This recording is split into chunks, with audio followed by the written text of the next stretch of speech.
The grand hall of the Faloran royal palace stretched before Ethan Ward like a cathedral made of starlight. Crystalline pillars twisted upward into darkness, their surfaces pulsing with bioluminescent veins that responded to the emotions of those who passed beneath them. Right now, they glowed a nervous yellow that perfectly matched the knot in his stomach. "Stop fidgeting," Dr. Selena Akiro whispered beside him, her dark eyes scanning the alien dignitaries arranged in perfect concentric circles around the ceremonial platform. "You're representing Earth. Remember, try to look less like you're about to throw up on their sacred floor." Ethan forced his hands to stop playing with the neural harmony interface prototype clipped to his belt. The device, no larger than a playing card, represented 3 years of his life and humanity's best hope for true integration into the Galactic Alliance. After the war that had nearly torn the galaxy apart, trust between species remained as fragile as the peace treaties that held them together. "Easy for you to say," he muttered back. "You're not the one who has to demonstrate mind-melding technology to a room full of beings who think humans are barely evolved primates." A ripple of movement caught his attention. The Felorians were entering. If humans were primates in the eyes of the galaxy, then Felorians were its apex predators. They moved with liquid grace, their humanoid forms enhanced by powerful tails that served as both weapon and communication tool. Their skin shimmered with an opalescent sheen that shifted colors based on their emotional state, currently displaying the deep purple of formal ceremony. Each stood at least 7 feet tall, their limbs longer and more elegant than any humans. King Therion entered first, his presence commanding immediate silence. His tail, thick as a tree trunk and adorned with ceremonial silver bands, swept behind him like a king's train. The crown on his head wasn't metal, but living crystal, growing directly from his skull in intricate patterns that pulsed with his heartbeat. Behind him came Princess Kayla. Ethan's breath caught.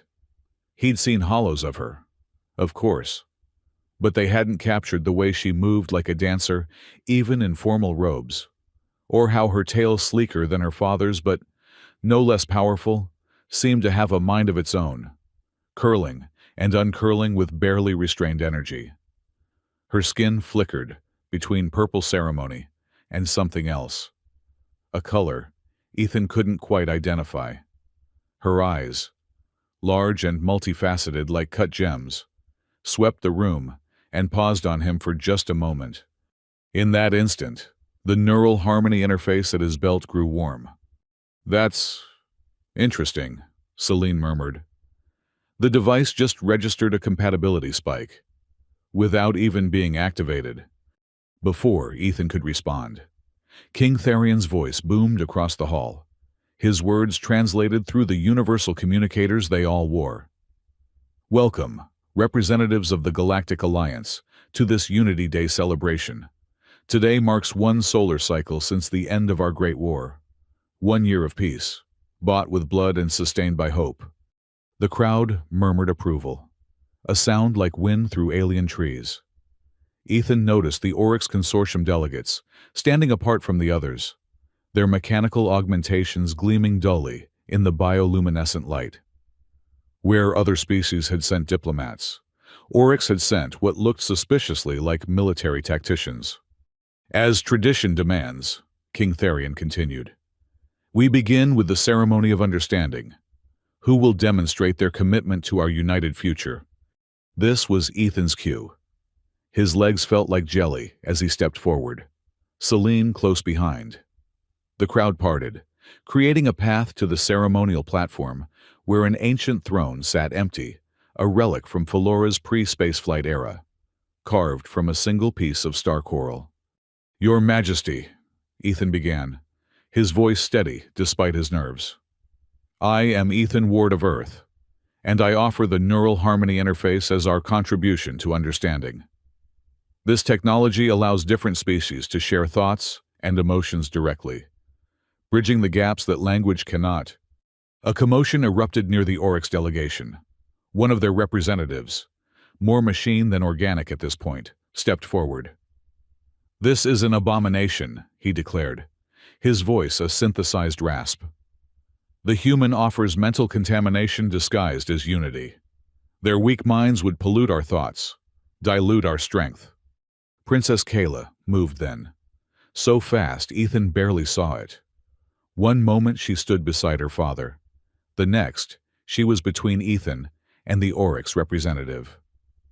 "Commander Vazek speaks from fear," she said, her voice carrying despite its softness. "Perhaps he forgets that strength can take many forms." Her tail swished behind her, agitated. The motion was hypnotic, and Ethan found himself stepping backward to give her more room. Just a single step, but it would change everything. "The princess defends her pet humans," Vazek sneered. "How fitting.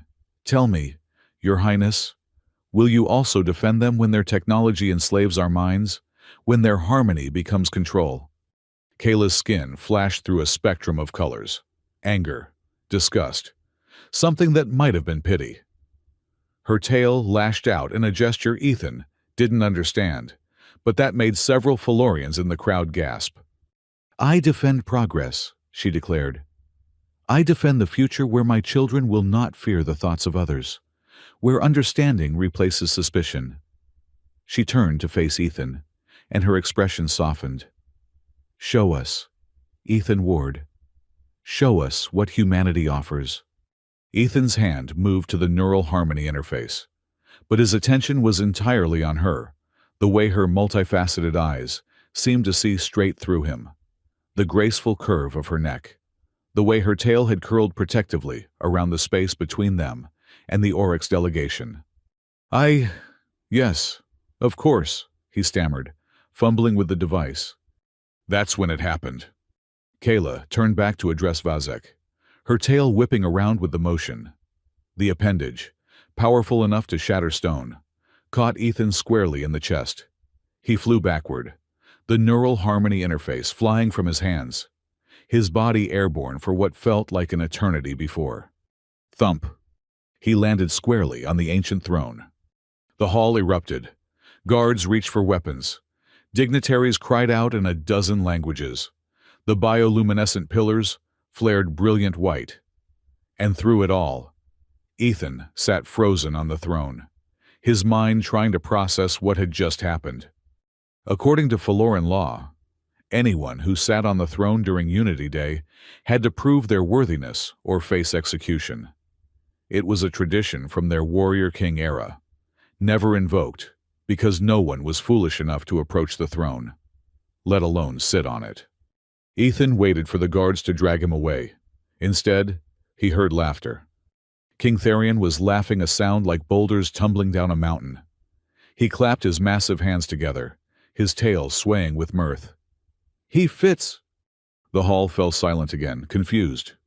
"Father," Kayla's voice was small, uncertain.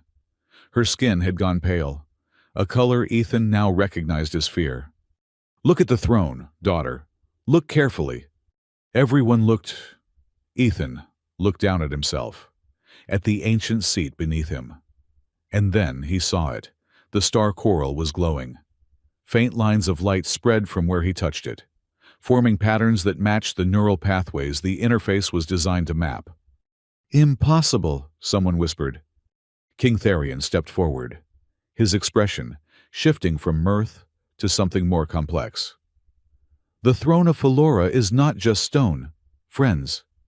It is technology, ancient technology from our first kings, who understood that true leadership required more than strength.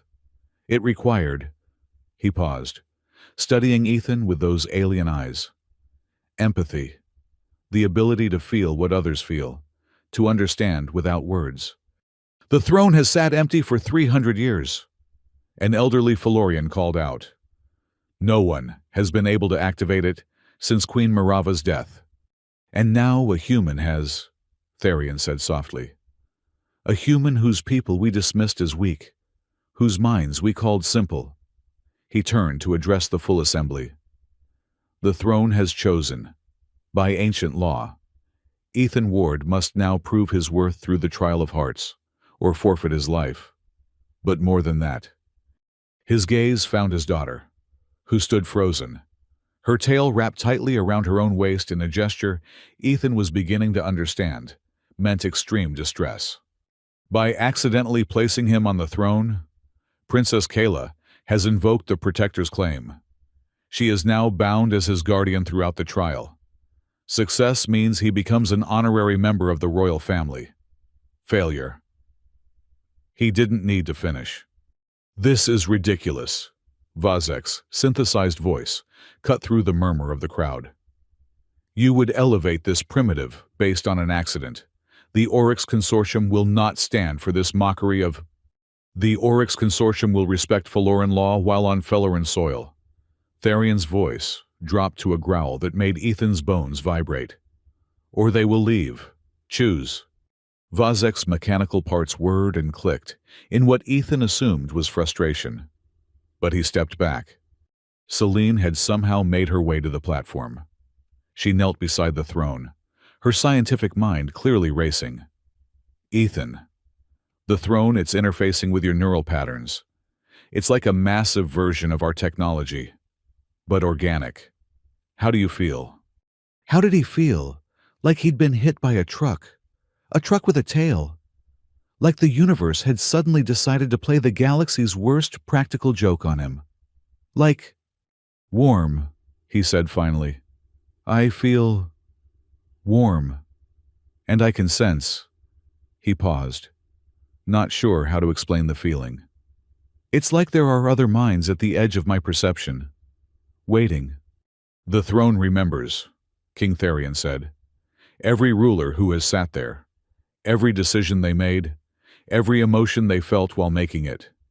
That is its true test. Can you bear the weight of all those lives, all those choices, and still remain yourself? Ethan looked at Kayla, who hadn't moved, hadn't spoken since her father's pronouncement. Her skin cycled through colors too quickly for him to interpret. I'm sorry, he said to her. I didn't mean to... You didn't do anything, she interrupted, her voice sharp. I did. My carelessness has bound us both to this ridiculous ancient ritual. Her multifaceted eyes narrowed. Can you fight? What? Fight. Defend yourself. The trial of hearts isn't just mental, it's everything. Physical combat, intellectual challenges, emotional endurance. My ancestors were not gentle kings. Ethan Ward. They believed worthiness had to be proven in blood and pain as much as wisdom and compassion. I'm an engineer, Ethan said weakly. I build things. I took some self-defense courses at the academy, but then you'll die, she said flatly. And I'll be dishonored for failing to protect you. My tail will be ceremonially severed, and I'll spend the rest of my life in shame. Kayla, King Tharion warned. She whirled on her father, tail lashing. Don't Kayla me, you're enjoying this. Another one of your cosmic jokes, pushing pieces around to see what happens. But it's my life you're playing with now, mine and his, and he doesn't even understand what's happening. Then, perhaps, the king said mildly, you should explain it to him. You have 3 days before the trial begins. Use them wisely. With that, he turned and strode from the hall, leaving chaos in his wake. Dignitaries buzzed with speculation. The Oryx delegation huddled together, clearly plotting. And Ethan sat on a throne he couldn't leave, connected to centuries of alien memories he didn't understand. With a princess who looked like she wanted to throw him out the nearest airlock. So, Celine said, trying for levity, I guess the demonstration went well. Despite everything, Ethan laughed, a slightly hysterical sound that made the throne pulse brighter. Sure. Perfect. Exactly according to plan. Kayla made a sound that might have been disgust or resignation. Can you at least stand? The throne will release you now that the initial bonding is complete. We have preparations to make if you're going to survive even the first challenge. Ethan carefully stood, feeling the connection to the throne fade, but not disappear entirely. It lurked at the back of his mind like a half-remembered dream. "What's the first challenge?" he asked, trying to sound more confident than he felt.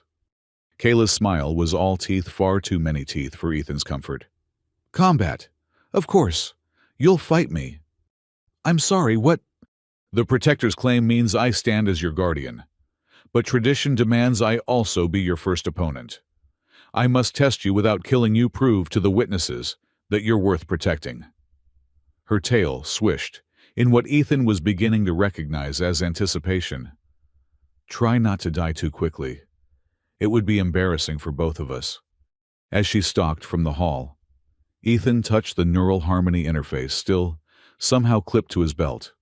It was warm, almost alive, and he could swear he felt it reaching out, trying to connect to something. "She's going to kill me, isn't she?" he asked Celine. His friend and colleague patted his shoulder sympathetically. "Probably. But hey, look at the bright side if you survive. You'll have provided invaluable data on human-Felorian neural compatibility. Your death will advance science by decades." "Very comforting. I do what I can." Celine's expression turned serious. "Ethan, that throne when you landed on it, my scanners went crazy. It's not just ancient technology. It's something else. Something that recognized you specifically. The neural harmony interface might be more compatible with their systems than we ever imagined. Or it's all a massive coincidence and I'm about to get my spine removed by an alien princess with anger management issues." "That too," Celine admitted. "But either way, you're living history now. The first human to activate Feloran royal technology. The first to undergo their trial of hearts. Win or lose, you've already changed everything." Ethan looked around the still buzzing hall, at the various alien species arguing and gossiping about what they'd witnessed, at the Oryx delegation, still huddled in their corner like predators planning a hunt, at the spot where Princess Kayla had stood, defending him even as she condemned him for the situation her tale had created. "No pressure, right?" "None at all," Celine grinned. "Now, come on. Let's get you ready to fight a 7-foot-tall alien warrior princess with a weaponized tail and superhuman reflexes. I'm sure those Academy self-defense courses will be super helpful." As they left the hall, Ethan could still feel the throne's warmth in his mind, and beneath it, something else, a presence that felt ancient and amused, as if the universe itself was in on King Therion's cosmic joke. 3 days to prepare for a trial he didn't understand. 3 days to learn to fight someone who could literally knock him flying with a casual tail swipe. 3 days to figure out why alien technology from centuries past had chosen him, of all people. The neural harmony interface pulsed against his hip, and for just a moment, Ethan could have sworn he felt an answering pulse from somewhere else in the palace, somewhere in the direction Princess Kayla had gone. "This is insane," he muttered. But as they walked through corridors that looked like the inside of some bioluminescent creature, past guards who watched him with expressions ranging from curiosity to outright hostility, Ethan felt something shift inside him. Not just the lingering connection to the throne, but something deeper. He'd spent 3 years developing technology to help species understand each other. Now, he had 3 days to understand one species in particular, starting with a princess who'd accidentally changed his life with one swish of her tail. Time to get to work. The training chamber deep within the Feloran palace looked less like a gym and more like the inside of a living organism. The walls pulsed with a slow, rhythmic heartbeat, and the floor beneath Ethan's feet felt disturbingly warm and yielding. Bioluminescent patches provided light that shifted color based on the movements of those within, currently a nervous yellow that perfectly matched his mood. "Your stance is pathetic," Princess Kayla observed from across the room. She hadn't changed from her ceremonial robes, though she'd bound her tail with flexible armor plating that made it look even more dangerous than before. "Are all humans this physically incompetent? Or are you special?" "I told you. I'm an engineer," Ethan protested, trying to adjust his feet the way she'd shown him. "The most dangerous thing I usually face is a miscalibrated plasma cutter. She moved without warning. One moment she stood 20 feet away. The next, her tail swept his legs out from under him. Again, for the 15th time in the past hour, Ethan hit the yielding floor with a grunt that would have been more painful if the surface hadn't absorbed some of the impact. He stayed down, catching his breath and trying to ignore the way his entire body ached. "You're not even trying to dodge," Kayla said, frustration coloring her voice. Her skin flickered through several shades of what he was learning meant irritation. "Do you want to die?" "Of course I don't want to die," Ethan snapped, pushing himself up on his elbows. "But it's hard to dodge something that moves faster than my eyes can track. You might as well ask me to dodge lightning." "Lightning is predictable." "I am not." But something in her expression softened slightly. She coiled her tail around herself, a gesture he'd learned meant she was thinking. "Tell me about your technology. This neural harmony interface." Ethan sat up fully, grateful for the reprieve. "Why?" "Because understanding your enemy is the first rule of combat. And if I must protect you, I need to understand what makes you valuable enough to protect." "I'm your enemy now." "Everyone is a potential enemy," she said automatically, then seemed to catch herself. That's what my combat instructors taught me. What my mother believed until the day she died in the war." It was the first personal thing she'd shared, and Ethan filed it away carefully. "The neural harmony interface creates a temporary bridge between different types of consciousness," he explained, pulling the device from his belt. "It doesn't force thoughts or emotions, it just allows them to be shared if both parties consent." The goal was to prevent misunderstandings that lead to conflict. "Naive," Kayla pronounced. "You assume all beings want to understand each other." "Don't they?" She laughed, a sound like crystal chimes in a hurricane. Spoken like someone who's never seen true war. "The Oryx don't want to understand us. They want to dissect us, catalog our weaknesses, and use them to dominate. Your technology would be a weapon in their hands." "That's why it has safeguards," Ethan insisted. "The connection requires genuine emotional resonance. You can't fake empathy, not at the neural level. The device would simply refuse to function." Kayla tilted her head, studying him with those multifaceted eyes. "Show me." "What?" "Show me how it works. Use it on me." Ethan's hands tightened on the device. "I don't think that's a good idea. You're already agitated, and first connections can be overwhelming." "I knocked you into that throne," she interrupted. "My carelessness bound us both to this trial. The least I can do is understand what you're fighting for." She moved closer, her tail unwinding to trail behind her. "Unless you're afraid." It was a challenge, plain and simple, and despite his better judgment, Ethan found himself responding to it. "Fine, but we start slow. Just surface emotions. Nothing deep." He activated the neural harmony interface, feeling it warm in his hands. The device projected a soft holographic field between them, swirling with patterns that resembled neural pathways. "Just touch the field when you're ready. You'll feel a slight tingling sensation." And then, Kayla's hand shot out, pressing against the hologram without hesitation. The connection slammed into place like a thunderclap. Ethan gasped, his vision fracturing as his mind suddenly tried to process input from alien senses. He could see himself through her eyes, not just visually, but thermally, electrically, in spectrums he didn't have names for. He looked small, fragile, his bioelectric field weak compared to the fierce aurora that surrounded her. But more than that, he felt what she felt. Fear, bone deep, carefully hidden fear, not of him, but for him. The trial wasn't just about honor. Failure meant his death and her mutilation. The ceremonial severing of a tail wasn't just physical punishment. For a Felorian, it was the removal of a fundamental part of their identity, their primary means of communication and balance. Guilt crashed over him.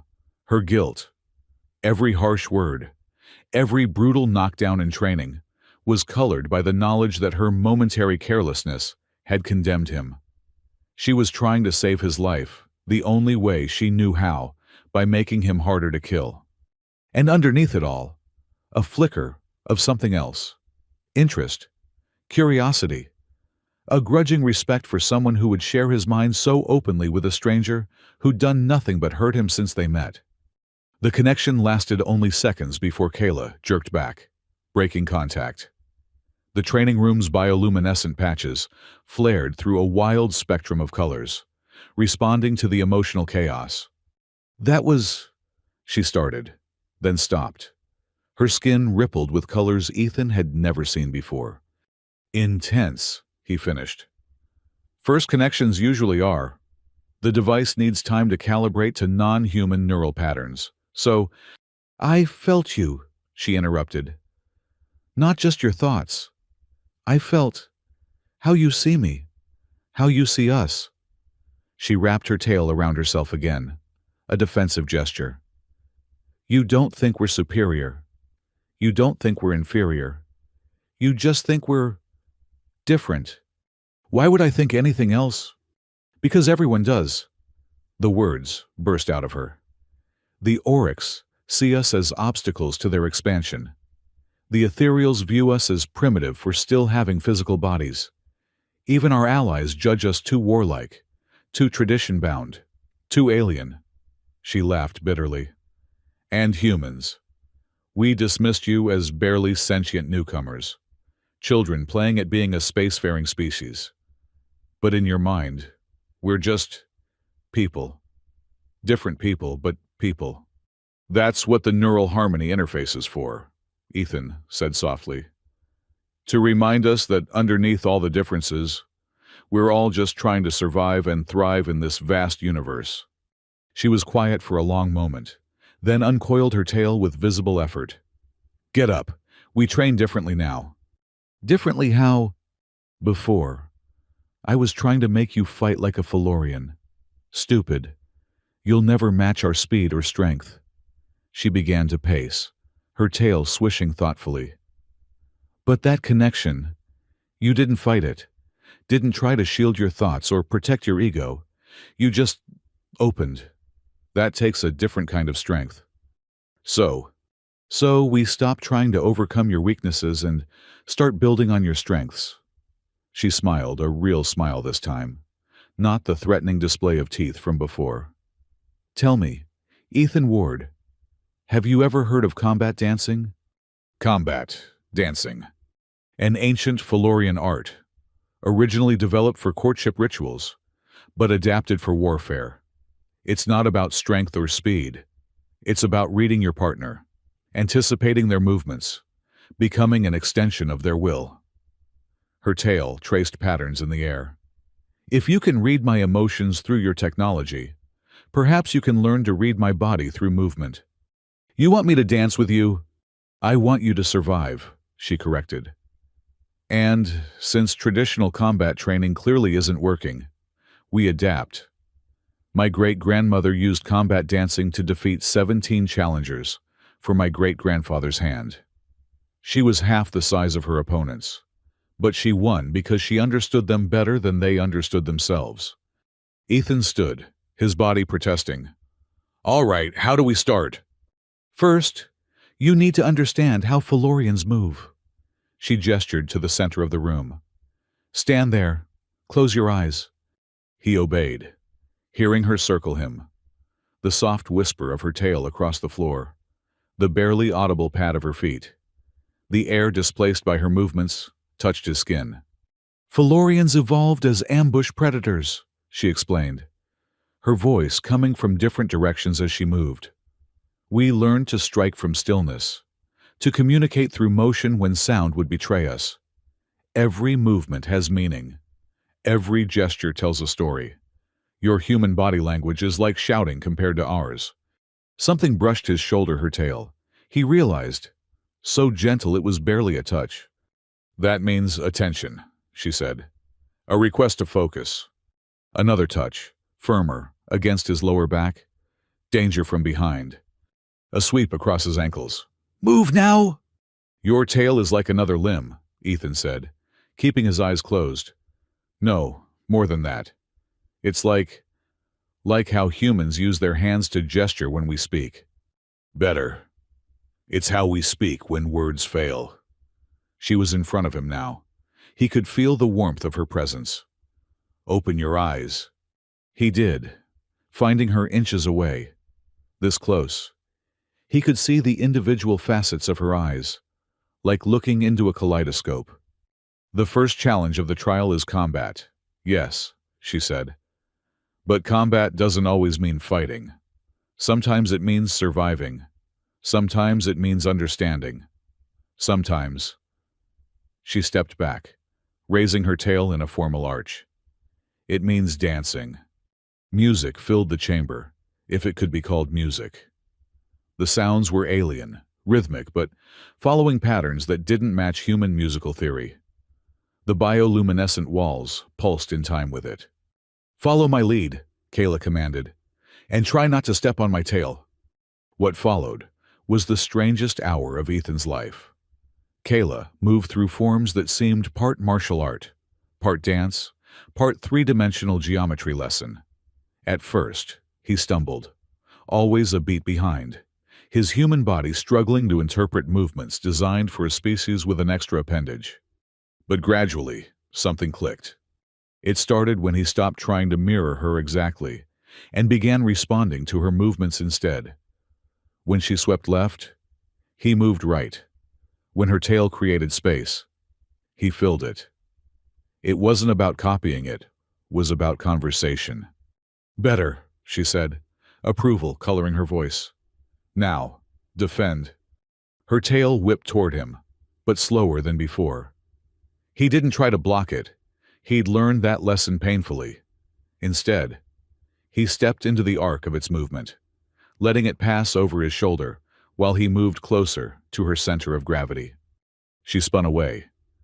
But there was something playful in the movement now, testing rather than attacking. They continued, speed gradually increasing. Ethan found himself anticipating her movements, not through any psychic connection, but through pure observation.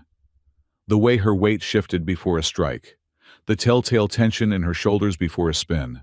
His engineering mind cataloged patterns, predicted trajectories. You're learning, she said, and there was something like excitement in her voice. But the trial won't be a dance. Others will try to kill you. Really kill you. Who exactly will I be fighting? Volunteers from the noble houses.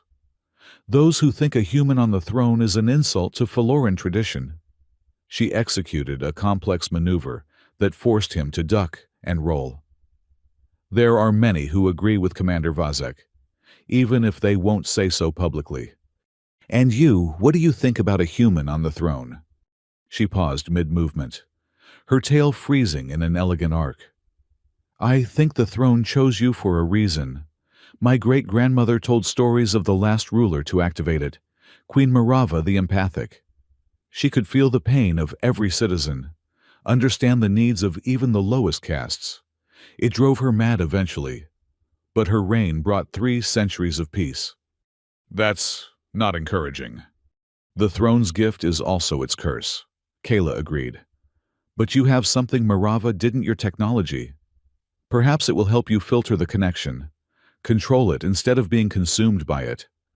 They resumed the dance, but Ethan's mind was racing. Kayla, when I sat on the throne, I felt something, like other minds waiting at the edge of my consciousness. What if the neural harmony interface could establish controlled connections with those memories?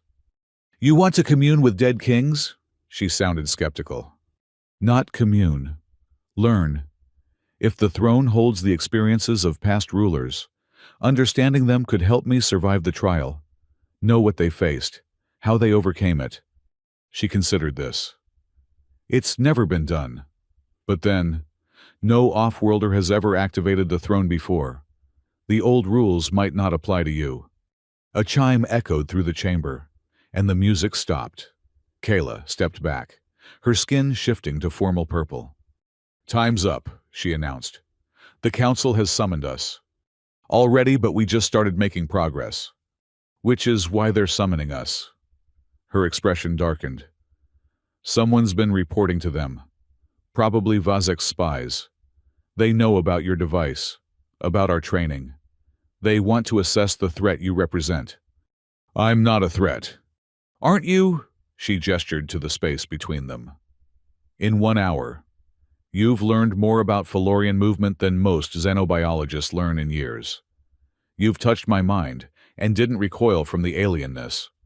You've activated technology that's been dormant for centuries. If that's not threatening to the established order, I don't know what is. They left the training chamber, passing through corridors that grew more ornate the higher they climbed. Guards watched them pass with expressions Ethan couldn't read, but their tales told different stories. Curiosity, suspicion, and from a few, what might have been hope. Why do some of them look expectant? Ethan asked quietly. Because you represent change, Kayla replied. Not everyone is happy with the current state of the Alliance. The war ended, but the wounds remain. Old grievances, old fears. Some think a new perspective on the throne might heal what traditional diplomacy cannot. And others think I'll destroy everything they've built. Exactly. Which is why the Council wants to examine you now, before you become too popular, or too dangerous. They entered a vast chamber, where 12 Felorians sat in a semicircle, their tails draped formally over carved stands. King Therion occupied the central seat, his expression unreadable. The air thrummed with tension. Ethan, Ward of Earth, one of the counselors began, without preamble. You have been touched by the throne. This gives you certain rights, but also responsibilities. We must determine if you understand the weight of what you've stumbled into. I understand that I've been entered into a trial I didn't ask for, Ethan replied carefully, and that Princess Kayla has graciously agreed to prepare me for it.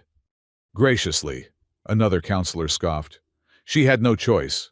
Her carelessness created this situation. Kayla's tail lashed once before she controlled it.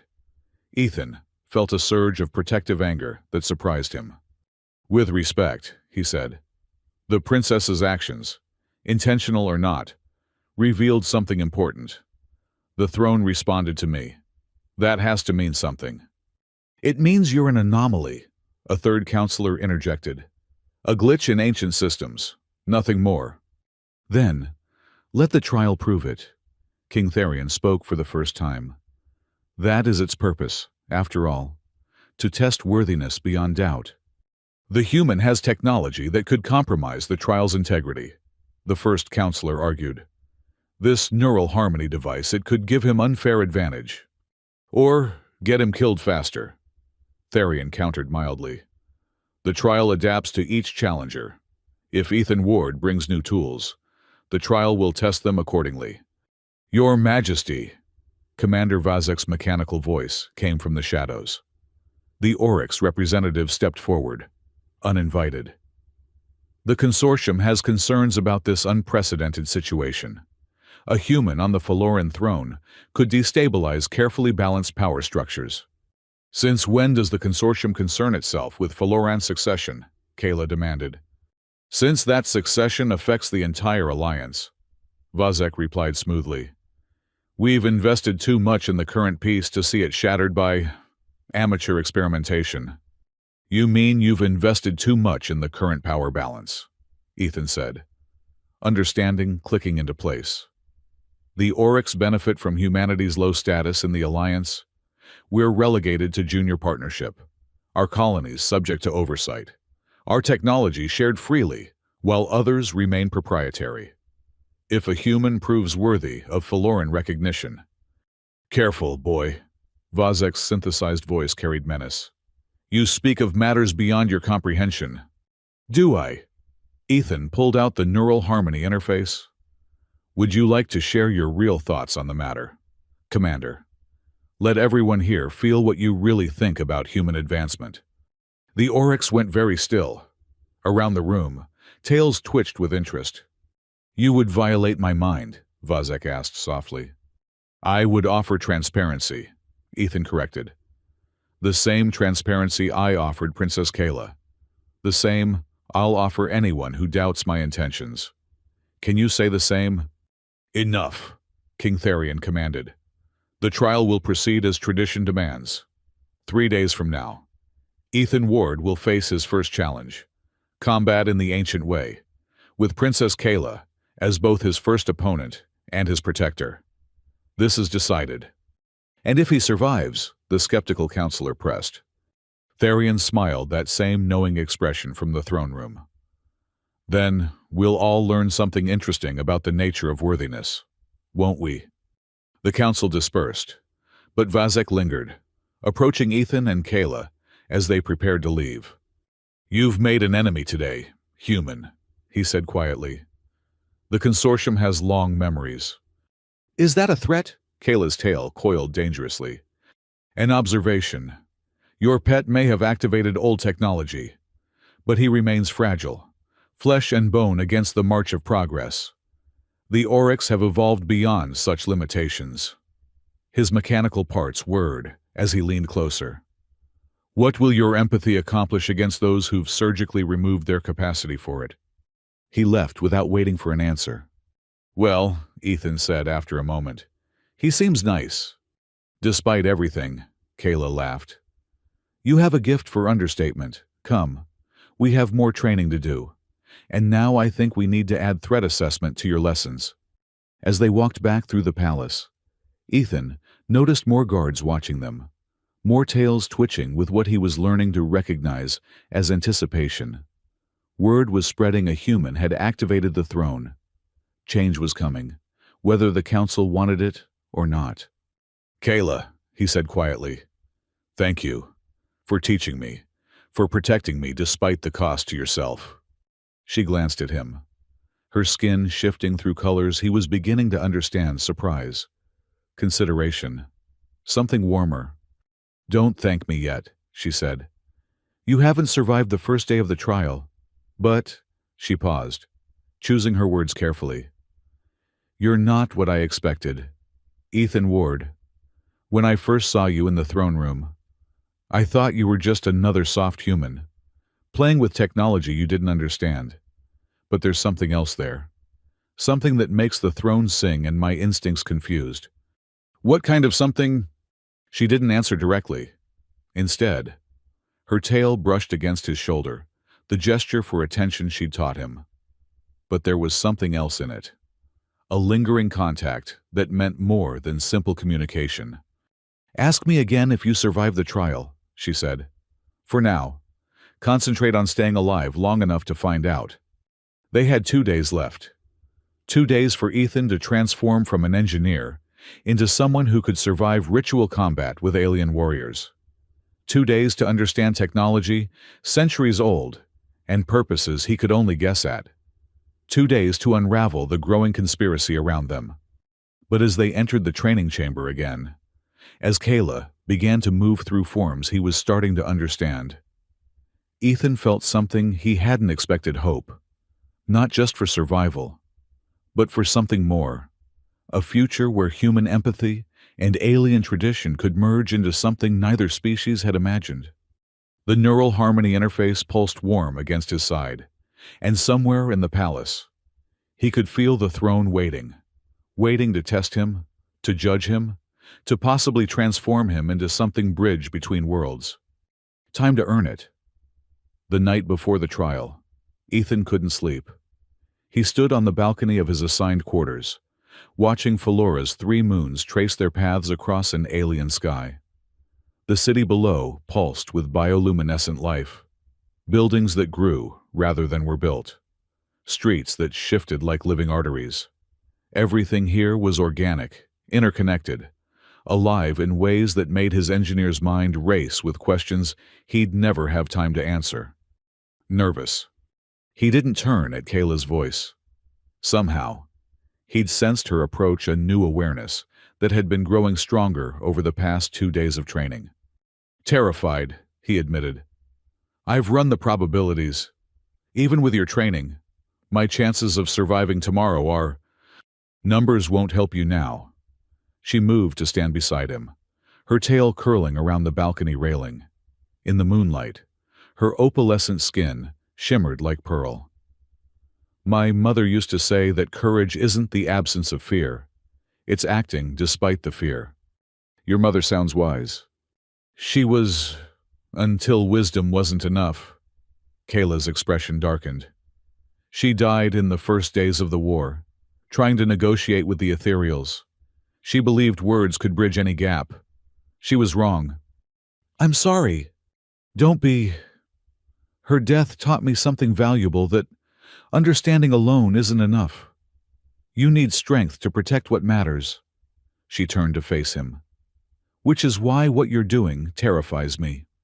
What I'm doing? This. She gestured between them. Making me care whether you live or die. I've trained dozens of warriors. Ethan, none of them got under my skin like you have. The admission hung between them, charged with possibility. Ethan felt the neural harmony interface warm at his side, responding to the emotional intensity. I should go, Kayla said abruptly. You need rest. Stay. The word escaped before he could stop it. Please, I don't want to be alone tonight. She studied him for a long moment, her multifaceted eyes unreadable. Then she nodded, settling onto the balcony floor with fluid grace. After a moment's hesitation, Ethan sat beside her. Tell me about Earth, she said. Not the official version from the Alliance databases. Tell me about your Earth. So he did. He told her about Seattle rain and coffee shops, about the view from the Space Needle on clear days when Mount Rainier seemed close enough to touch, about his parents, both engineers, who'd encouraged his curiosity even when it led to dismantled household appliances, about the day he'd watched humanity's first embassy ship launch, knowing his future lay in the stars. You gave up everything to come here, Kayla observed. Family, home, familiarity. Why? Because I believed in something bigger than myself.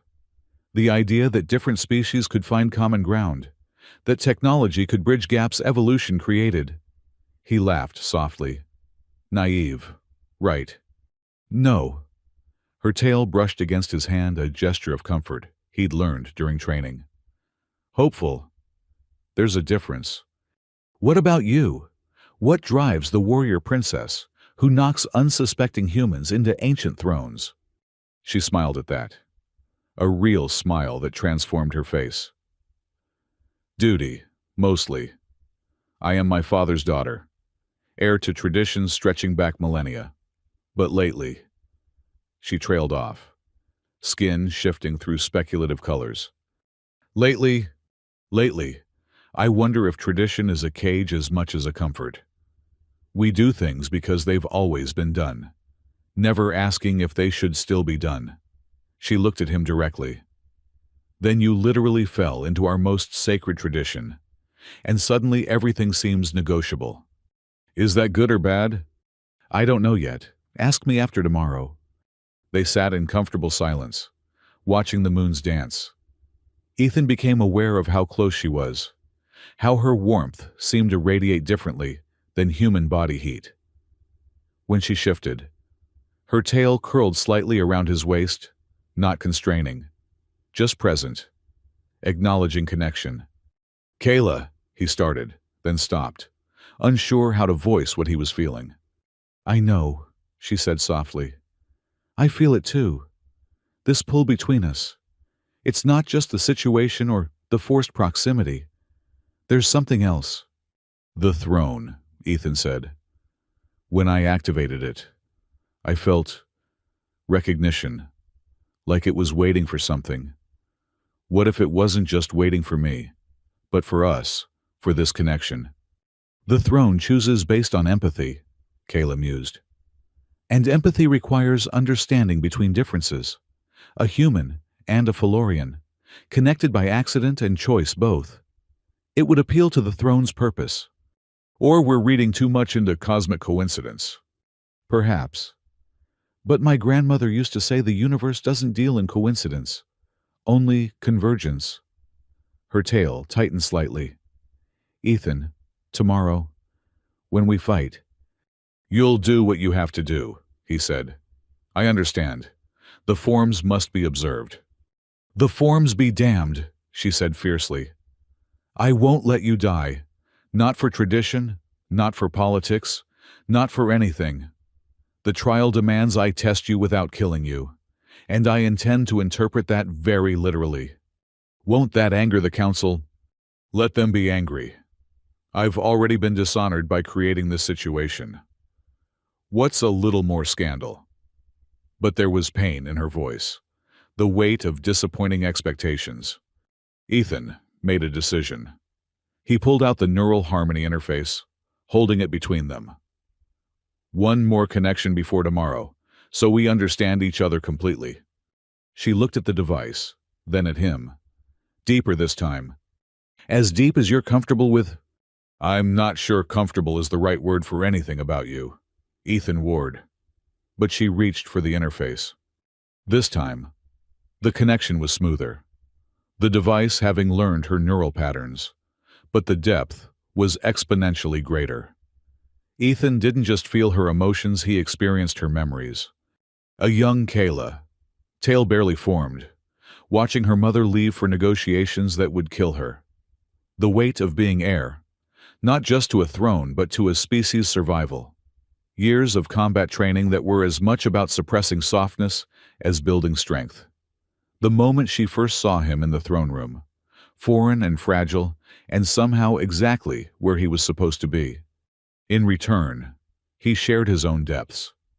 The isolation of being one of the few humans trusted with advanced xenotech. The imposter syndrome that whispered he wasn't qualified for this responsibility. The wonder of seeing her move in the training chamber. Deadly and beautiful and absolutely alien. The growing certainty that his life before this moment had just been preparation.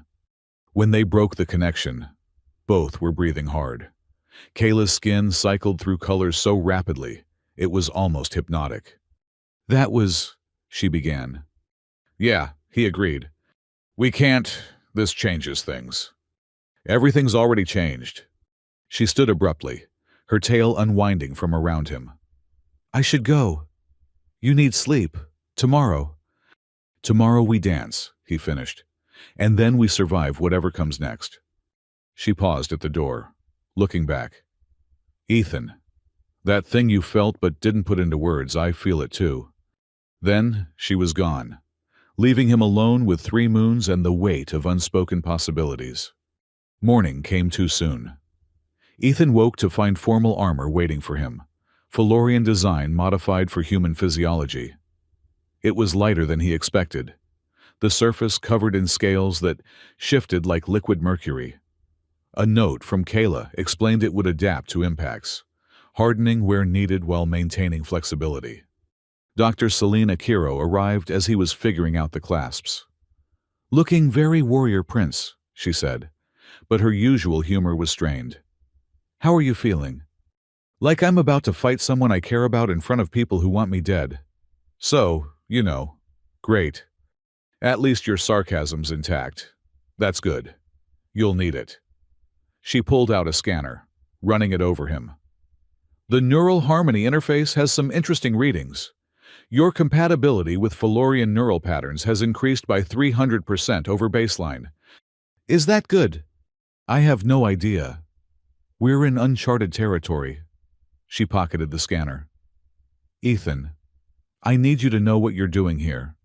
It matters. Not just for humanity's standing in the Alliance, but for the future of how species interact. The Neural Harmony Project was always about more than technology.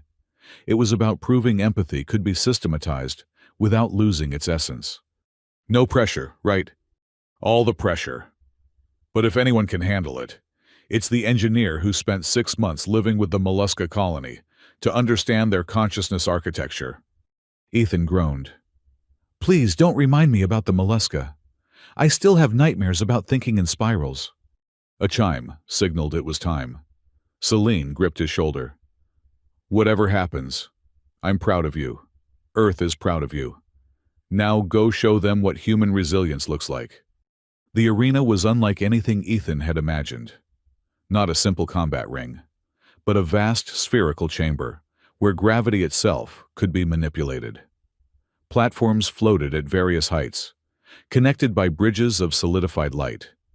The walls showed starfields, not projections, but actual views through the station's hull, making fighters feel they battled in space itself. Thousands of Felorians filled floating observation pods. The air hummed with anticipation and barely restrained bloodlust. Ethan saw the council in their formal positions. King Therion on his throne, lesser than the Ancient One, but still imposing. Commander Vazek and his Oryx delegation occupied a pod decorated with mechanical precision. And in the center of it all, on the primary platform, stood Kayla. She wore traditional combat armor that looked like it had been grown rather than forged. All curves and organic lines that emphasized her natural grace. Her tail was unbound, weighted rings at intervals, turning it into a more formidable weapon.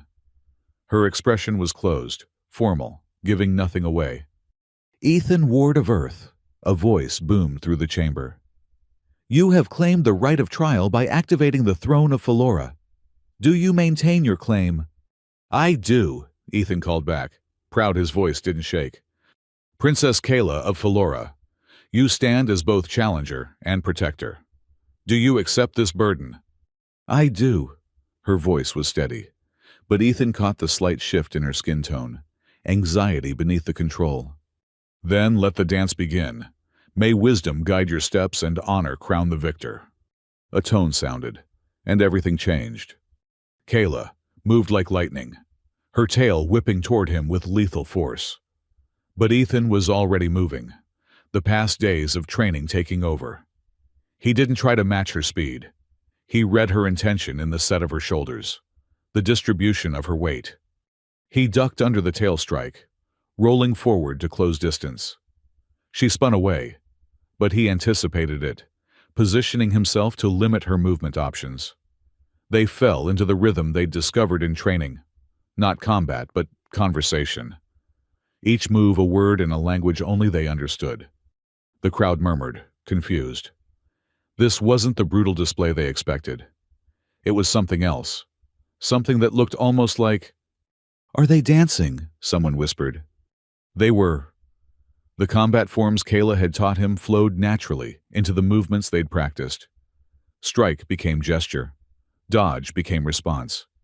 Ethan couldn't match her physically, but he didn't need to. He just needed to understand. Kayla's tail swept low. Instead of jumping over it, Ethan stepped onto it, using it as a pivot point to spin closer. Her eyes widened in surprise that move wasn't in their training. Pure instinct, pure connection. She adapted instantly, turning his momentum against him, but he was already flowing into the next movement. They crossed the platform in a deadly ballet, neither landing a solid hit, both communicating through motion. "This is mockery," Vazek's voice cut through the chamber. "They play at combat while tradition demands blood." "Tradition demands a test," King Therion replied mildly. "It says nothing about the form that test must take." But others were taking up Vazek's cry. The crowd grew restless, angry. They'd come for violence and were being given art instead. Kayla's expression tightened. Through their movement, she communicated warning they had to give the crowd something or risk the trial being declared invalid. Her next strike came harder, faster, with real intent behind it. Ethan barely avoided it, the wind of her tail's passage ruffling his hair. But he understood. The dance was over. Now came the test. She pressed him harder, each attack designed to push him to his limits without quite exceeding them. He gave ground, using the floating platforms to create space, forcing her to chase. It was the only advantage he had, making her work for positioning. "You delay the inevitable," she called out, loud enough for the crowd to hear. "Humans are weak. You will fall." But her eyes said different. Her eyes said, "Hold on. Almost there. Trust me." So he trusted. When she cornered him on a narrow platform with nowhere to retreat, he didn't panic. when her tail wrapped around his ankle in a move that could shatter bone. He let it happen. She pulled him off balance, sending him tumbling toward the edge, and a fall that would break every bone in his human body. The crowd roared approval. Finally, the violence they craved. But as Ethan fell, his hand shot out, grabbing Kayla's tail. Not to save himself, the gesture was too weak for that. Instead, he activated the neural harmony interface, flooding the connection between them with everything he felt. Trust, determination, love. Kayla gasped, her concentration shattered by the unexpected neural contact. In that moment of distraction, Ethan used her tail like a rope, swinging his momentum not away from the platform, but toward her. They collided, tumbling together in a tangle of limbs. When they stopped moving, Ethan was on top, his training blade at her throat. A position that should have been impossible, the weak human defeating the superior Felorian. The chamber erupted in chaos. Cheating, someone screamed. He used technology. The rules say nothing about forbidden tools. Another argued. Only that combat must occur. Kill him. This from the Oryx section. He violates the sanctity of the trial. Through it all, Kayla lay beneath him, her pulse visible in her throat where his blade rested. But she was smiling. "Well played," she whispered, too quiet for anyone else to hear. "You used my strength against me, my connection to you." "I learned from the best," he whispered back. A new voice cut through the chaos, ancient, resonant, seeming to come from everywhere at once. The throne itself, speaking through hidden systems. "The first test is complete. Wisdom, in recognizing strength's many forms. Compassion, in victory without cruelty. The trial continues." The floating platforms began to shift, reconfiguring into a new pattern. Ethan helped Kayla to her feet, noting how her tail immediately curled around his waist, protective now, rather than threatening. "What happens now?" he asked. Her expression was grim. "Now others get their chance. The trial allows any who object to your claim to challenge directly. And I suspect, I challenge." They turned to see a young Felorian warrior leap onto their platform. His armor bore the markings of House Razek, one of the most traditional families. His tail was scarred from countless battles. "I am Corvain of House Razek," he announced. "I challenge the human's right to our throne. Princess, stand aside. Your obligation as protector extends only to ensuring he reaches each challenge alive, not that he survives them."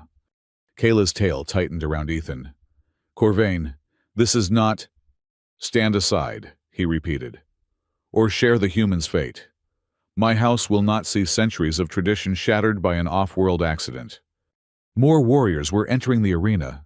3, 5, 8, all young, all bearing the marks of noble houses that viewed human advancement as a threat.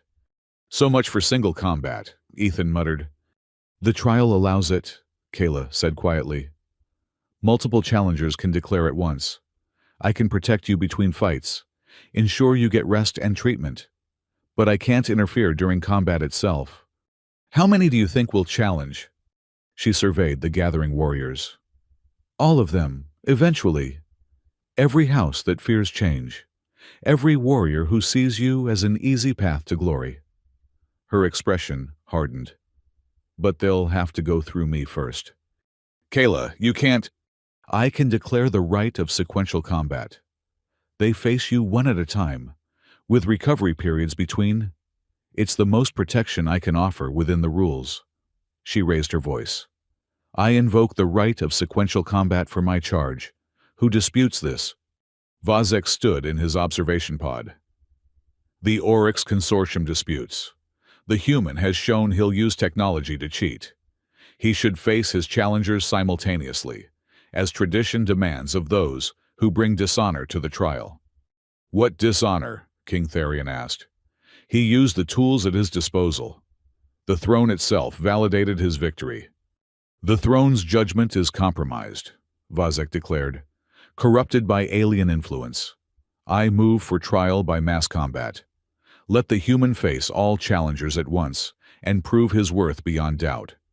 The crowd roared approval, or dissent in equal measure. Ethan could see the political lines being drawn: progressives who welcomed change against traditionalists who feared it, with the oryx fanning flames on both sides.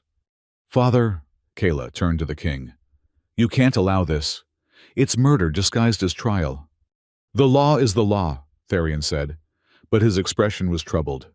Unless what?" Ethan asked. "Unless the challenged invokes the right of champion. You can name a single warrior to face all challengers in your stead. If they win, you pass this portion of the trial. If they fall, then I face whatever's left." Ethan finished.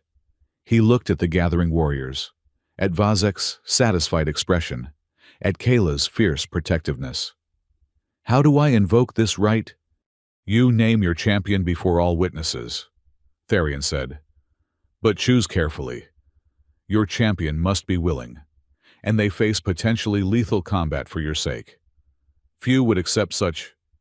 "I name Princess Kayla as my champion," Ethan said clearly. The chamber exploded again. But Ethan only had eyes for Kayla. Her expression cycled through surprise, fear, and something that might have been joy. "You can't," she whispered. "If I fall, you'll face them all anyway, and I'll have failed in my duty to protect you." "You won't fall," he said simply. "I've danced with you, fought you, connected with you. I know your strength. More importantly, I trust you. Completely." She stared at him for a long moment. Then she smiled a warrior's smile, all teeth and promise. "Then I accept. Let any who would challenge Ethan Ward of Earth face me first.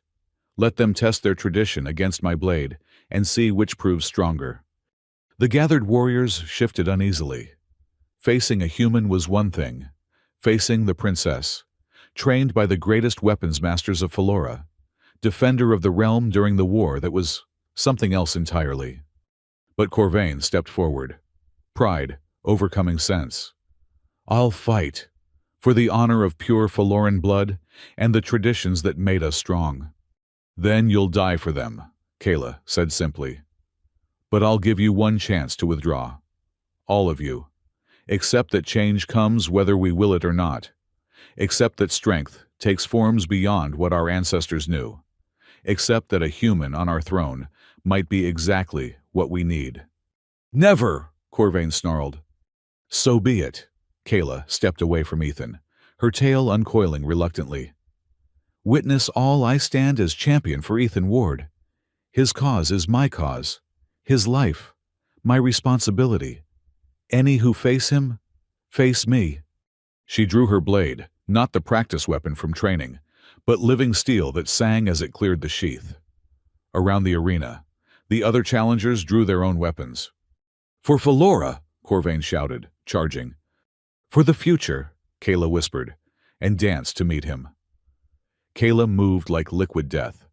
Corvain's charge met empty air as she flowed around him, her tail catching his ankle and sending him stumbling. But he was a trained warrior too, recovering with a roll that brought him back to his feet. Blade singing through the space where she'd been. Ethan watched from the platform's edge. His hands clenched so tight, his knuckles ached. Every instinct screamed at him to help. But the rules were absolute. He could only observe, as the woman he'd come to care for fought multiple opponents for his life. "Your pet human hides behind a female," one of the waiting warriors called out. "Is this Earth's courage?" Ethan forced himself not to respond. Any distraction could be fatal for Kayla. Instead, he watched her fight, cataloging every movement. She wasn't just defending, she was teaching. Each technique she used was one she'd shown him, demonstrated now at lethal speed. Corvain pressed his attack, his scarred tail whipping in complex patterns, meant to confuse and overwhelm. But Kayla had fought in the war, had faced enemies far more dangerous than an arrogant young noble. She let him expend energy, always moving just enough to avoid his strikes, never more. "You dishonor us all," Corvain snarled, his breathing already labored.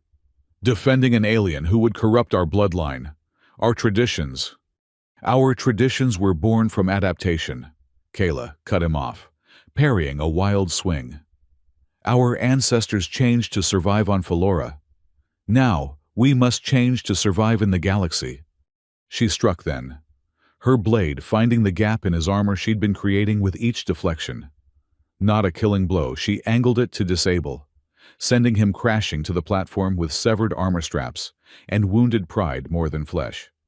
"Yield!" she commanded, her blade at his throat. "I yield," Corvain gasped out. "Who's next?" Kayla asked, not even breathing hard. 3 warriors stepped forward together, and Ethan's heart sank. They moved in coordination, clearly trained as a unit. House Terex triplets. He realized famous for their synchronized combat style. "Princess," the center one spoke, "we respect your skill, but not your judgment. 3 as 1. We challenge." 3 as 1, I accept. They came at her from 3 angles, their movements perfectly coordinated. Where one struck high, another swept low. The third, always positioned to exploit any opening. It was like fighting a single organism with 3 bodies. Kayla gave ground, her defensive movements increasingly frantic. A tail strike caught her shoulder, spinning her into the path of another blade. She barely deflected it, but the third warrior was already moving. The neural harmony interface flared to life at Ethan's hip. Without thinking, he activated it, reaching out not to Kayla, but to the space around her. He couldn't interfere physically, but perhaps... There. The faintest echo of thought from the attacking warriors. Not full mental contact, they weren't touching the device, but emotional resonance. The triplets' coordination came from years of training, but also from a deep emotional bond. They feared as one, hoped as one, attacked as one. And in that unity was weakness. Ethan pushed a single thought through the interface. Not to anyone specific, but into the electromagnetic field around the fighters. A whisper of doubt, shaped like a question. Which of you will be remembered as the one who struck the killing blow? It was subtle, barely there, but doubt was poisoned to perfect coordination. The warrior on the left hesitated for a fraction of a second, wondering if his brothers would claim greater glory. The one on the right pushed slightly harder, wanting to be first to wound the princess. The center triplet felt his brother's timing shift and tried to compensate. In that moment of imperfect unity, Kayla struck. Her tail swept all 3 off balance, while her blade found the first one's weapon hand, disarming without maiming. She flowed into the gap their broken formation created, using one brother's body to block the other's attacks. In seconds, it was over. 3 warriors on the ground, one unconscious from a precise tail strike to the temple, the others yielding to her blade. "Impossible," someone in the crowd whispered. "The Terak triplets have never been defeated." But Ethan saw the truth in Kayla's quick glance his way. She'd felt the shift too, had recognized the tiny advantage, and exploited it perfectly. They were fighting as partners even with the arena between them. More challengers came forward, warriors seeking glory, traditionalists offended by change, young nobles pressured by their houses. Kayla faced them all, her style adapting to each opponent. She was teaching, still showing the crowd that strength came in many forms. That tradition could evolve without dying. But she was tiring. Ethan could see it in the micro-delays in her movements, the way she favored her left side, where a lucky strike had bruised ribs. Philorians might be superior physically, but they weren't inexhaustible. "Enough games," a new voice growled.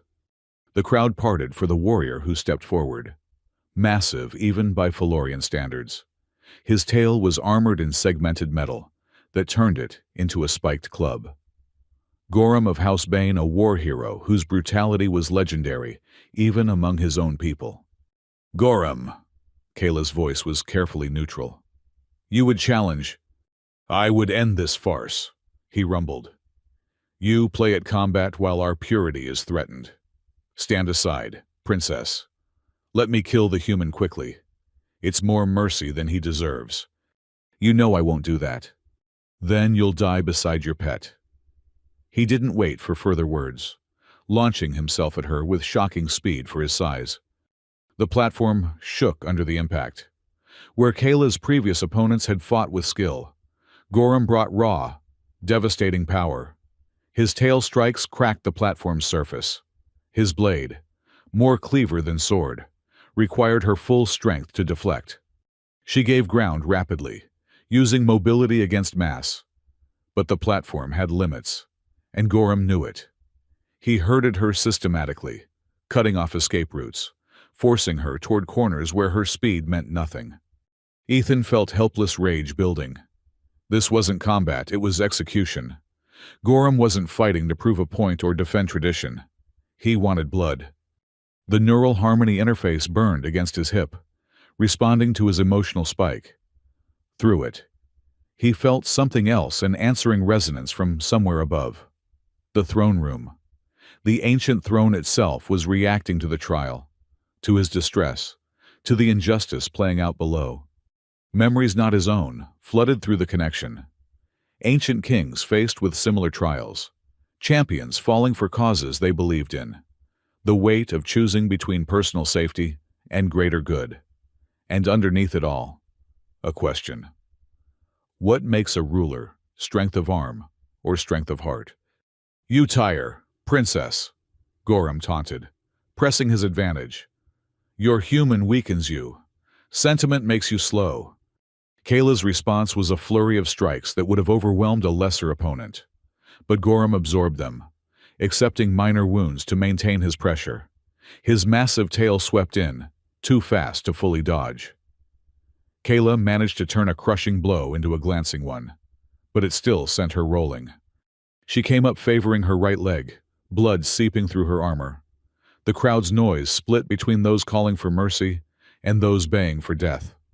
This ends now. Gorham raised his blade for a killing strike. Yes, Ethan said quietly, making a decision. It does. He stepped off the platform.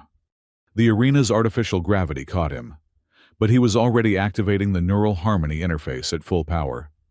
Not reaching for any single mind, but broadcasting to everyone present, pouring out everything he'd learned and felt since that accidental moment with Kayla's tail. The fear of a young engineer thrust into galactic politics. The wonder of discovering a culture both alien and beautiful. The growing certainty that understanding between species wasn't just possible but essential. The love, yes, love for a warrior princess who'd shown him strength beyond muscle and bone. But more than personal feelings, he shared the throne's memories. The ancient wisdom that said a ruler's greatest power was knowing when not to use it. The understanding that true strength meant lifting others, not crushing them. The vision of a future where human empathy and alien tradition merged into something greater than either alone. The broadcast lasted only seconds before mental shields slammed down across the arena. But seconds were enough. He saw understanding dawn in some faces, confusion in others, fear in many. Commander Vazek's expression promised murder. Human, Gorham roared. You dare? I dare, Ethan confirmed, landing on the combat platform between the warrior and Kayla. I forfeit the protection of a champion. Face me directly. Gorham of House Bane. Let's end this properly. Ethan, no, Kayla struggled to rise. you don't understand. He'll... Kill me, probably. Ethan helped her stand, noting how her tail immediately wrapped around him despite her injury. But that's not the point anymore, is it? He faced Gorham, weaponless and unafraid. You say humans are weak. You're right, physically. I'm no match for any Felorian. You say we're corrupting. Maybe that's right too. We bring change. And change is always corruption to those who benefit from the status quo. Then why should you live? Gorham demanded. Because strength that only knows how to destroy eventually destroys itself, Ethan said simply. The war nearly ended all our civilizations because each species thought might made right.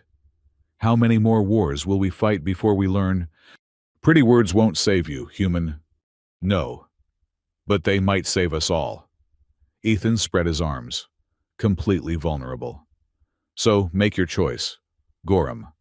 Kill me, and prove that Philora values only physical dominance. Or what? Or recognize that courage comes in many forms.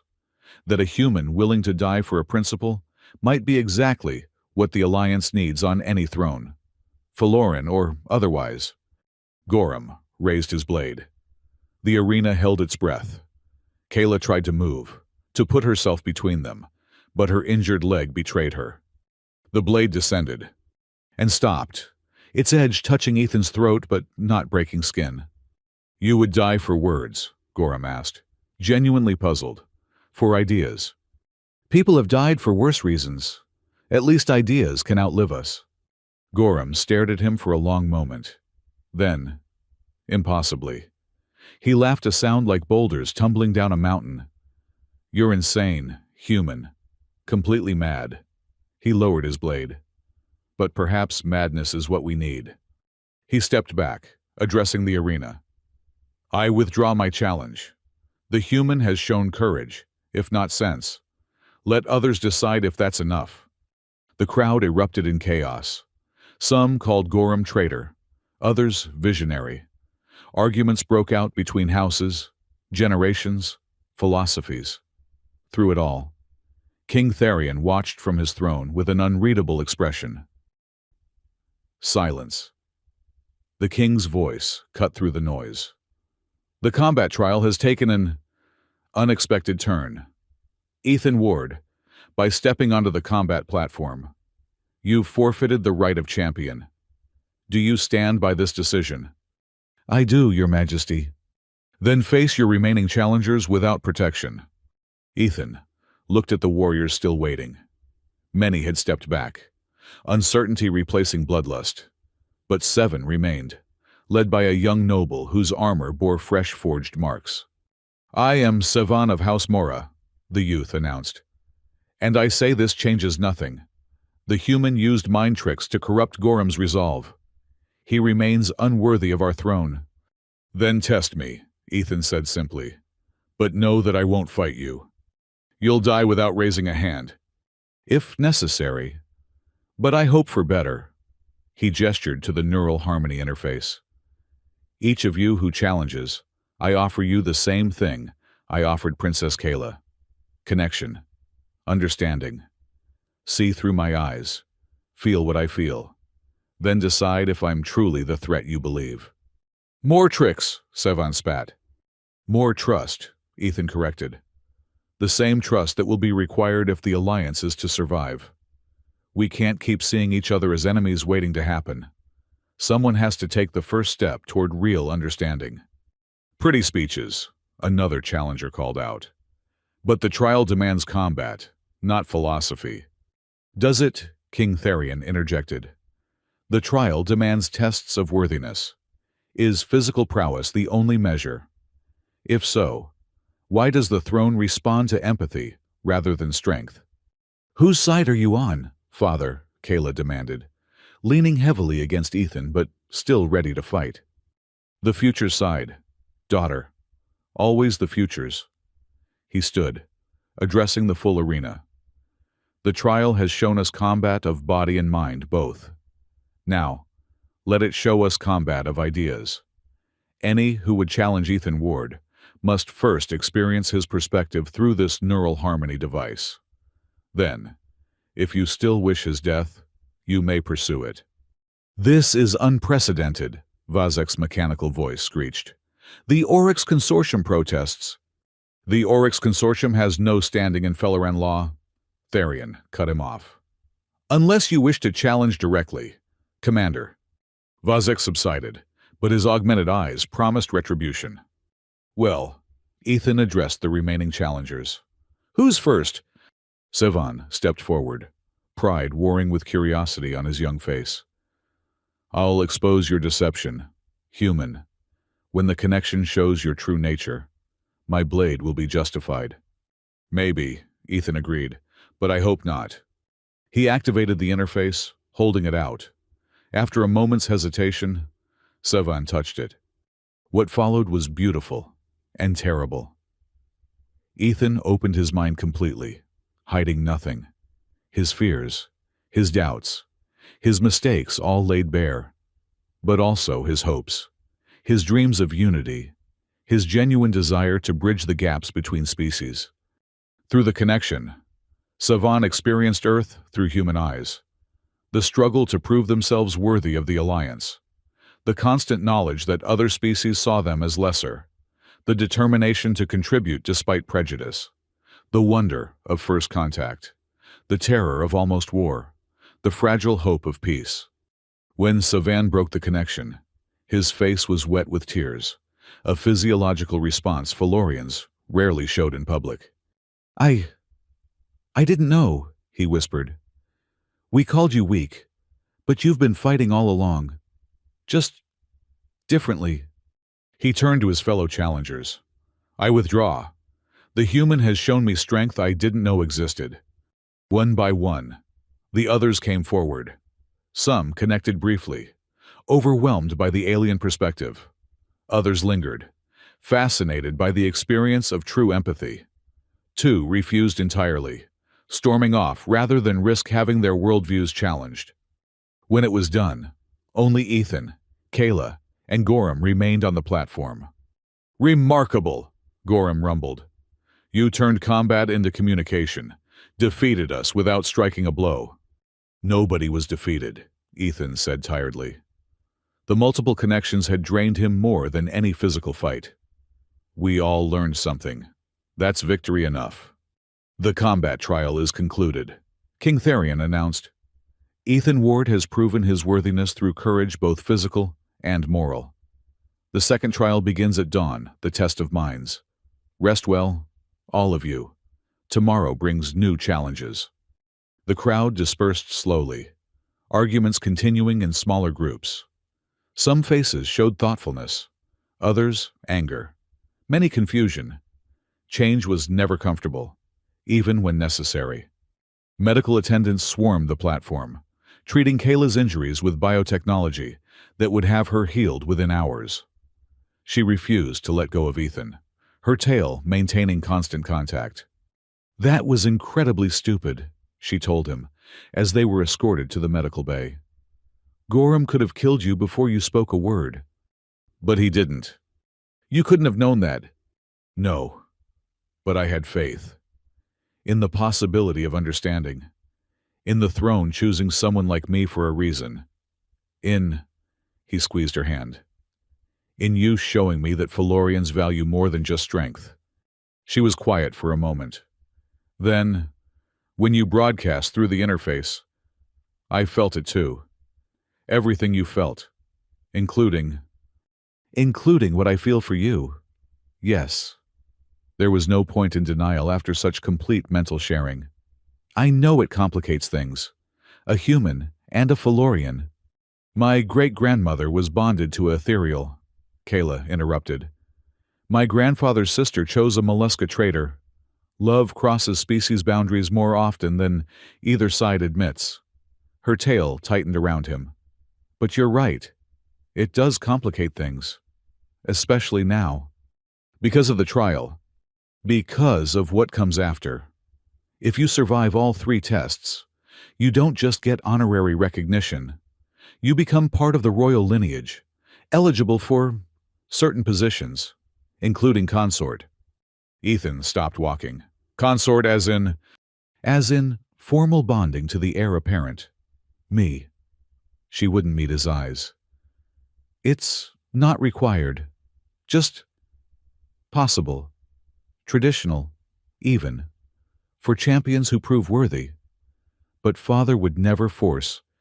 Kayla. He waited until she looked at him. We'll deal with whatever comes after. Right now. Let's focus on me surviving tomorrow's test. What's the test of minds? She smiled grimly. Puzzles, riddles, strategic scenarios. Mental challenges designed to break even brilliant thinkers. The throne will likely be involved, testing your ability to handle its full weight. Wonderful. And I suppose Vazek will find some way to interfere? Count on it. He's too invested now to let you succeed. The Oryx fear what human empathy might mean for their mechanical supremacy. She paused. Ethan, there's something else. During the fight, when you helped me against the triplets, you noticed. I'm trained to notice everything in combat. You influenced them somehow. Gave me the opening I needed. She studied him intently. The interface isn't supposed to work without direct contact. I know, but the throne's presence changes things. It's like it amplifies the device's capabilities, extends its range. I don't fully understand it yet. Then you'd better figure it out fast. Tomorrow's challenges won't be solved with swords or speeches. You'll need every advantage possible. They reached the medical bay where Dr. Selenia Kiro was waiting. Scanners, already active. You realize you've just revolutionized xenosociology, xenopsychology, and probably started 3 new fields of study, she said without preamble. That broadcast, I've never seen neural patterns propagate like that. The interface exceeded every design parameter by factors of magnitude. Is that good or bad? I have no idea. We're so far beyond theoretical models, I might as well be reading tea leaves. She ran the scanner over him. Your neural activity is hypercharged but stable. Whatever the throne did to you, it's integrated remarkably well. But Ethan... What? The human brain wasn't designed for this kind of expansion. Each connection leaves traces, pathways that don't fully close. If this continues, you risk losing yourself in the collective patterns. Like Queen Marava, Kayla said quietly, empathy became her prison. I'll be careful, Ethan promised, though he wondered if careful was even possible anymore. The throne had chosen him. The interface had evolved beyond its original purpose, and tomorrow would bring challenges he couldn't imagine. But he wasn't facing them alone. Kayla's tale remained wrapped around him, warm and reassuring. Celine's brilliance would analyze every angle. Even Gorham had shown that minds could change when given reason. The future was uncertain, dangerous, full of those who would rather destroy than adapt. But for the first time since accidentally claiming an alien throne, Ethan felt something more than fear or determination. He felt ready. Dawn on Philora arrived not with sunlight, but with a gradual awakening of the bioluminescent organisms that covered the palace walls. Ethan stood in the throne room, watching the ancient seat pulse with colors that matched no spectrum he knew. The test of minds would begin here, where everything had started. You're early, King Therion observed, entering through a hidden passage. Nervous or eager? Both, Ethan admitted. Your Majesty, may I ask you something? You may ask, I may not answer. When Kayla's tale knocked me into the throne, you laughed. You said he fits like you expected it. Did you know what would happen? Therion's tale swayed, and what Ethan had learned meant amusement. I know many things, Ethan Ward. I knew the throne had been waiting. I knew my daughter needed someone who could see her as more than a warrior princess. I knew humanity's empathy might be the key to healing old wounds. He paused. But did I know a tale would start it all? The universe has its own sense of humor. So this was planned. Guided, perhaps. When you requested to demonstrate your technology during Unity Day, I ensured you would be positioned near the throne. The rest, he shrugged, a surprisingly human gesture. The rest was chance and choice mixing, as they always do. Why? Because the Alliance is dying, Therion said simply. Oh, we maintain the fiction of unity, but underneath the same prejudices, the same power struggles. The Oryx grow more mechanical and less empathetic each year. The ethereals retreat into pure thought, abandoning physical reality. We Philorians cling to traditions that no longer serve us. And humanity. He studied Ethan. Humanity offers something we'd forgotten we needed, which is the ability to see others as they could be, not just as they are. Therion moved to the throne, running a hand along its surface. This device reads potential as much as actuality. It shows you not for who you are now, but for who you might become. Before Ethan could respond, others began arriving. The council filed in, faces showing varying degrees of skepticism and interest. Dr. Celine Akiro entered with scanning equipment, giving Ethan an encouraging nod. Commander Vazek and his Oryx delegation claimed positions where they could observe everything. And Kayla arrived, fully healed but moving with the careful grace of someone expecting trouble. Her tale found Ethan immediately, a brief touch of support. The test of minds is not simply intelligence, King Therion announced once all were assembled. It is wisdom, creativity, the ability to see connections others miss. The challenges adapt to each aspirant, drawing from the throne's accumulated knowledge. And if the aspirant has already shown he can manipulate the throne's systems, Vazek interjected, what prevents cheating? The throne itself, Therion replied calmly. It knows deception from truth, surface thought from deep understanding. Shall we begin? Ethan approached the throne, the neural harmony interface warming at his hip. As before, the moment he touched the ancient seat, connections exploded through his mind. But this time, instead of vague presences, he found himself in a vast mental space.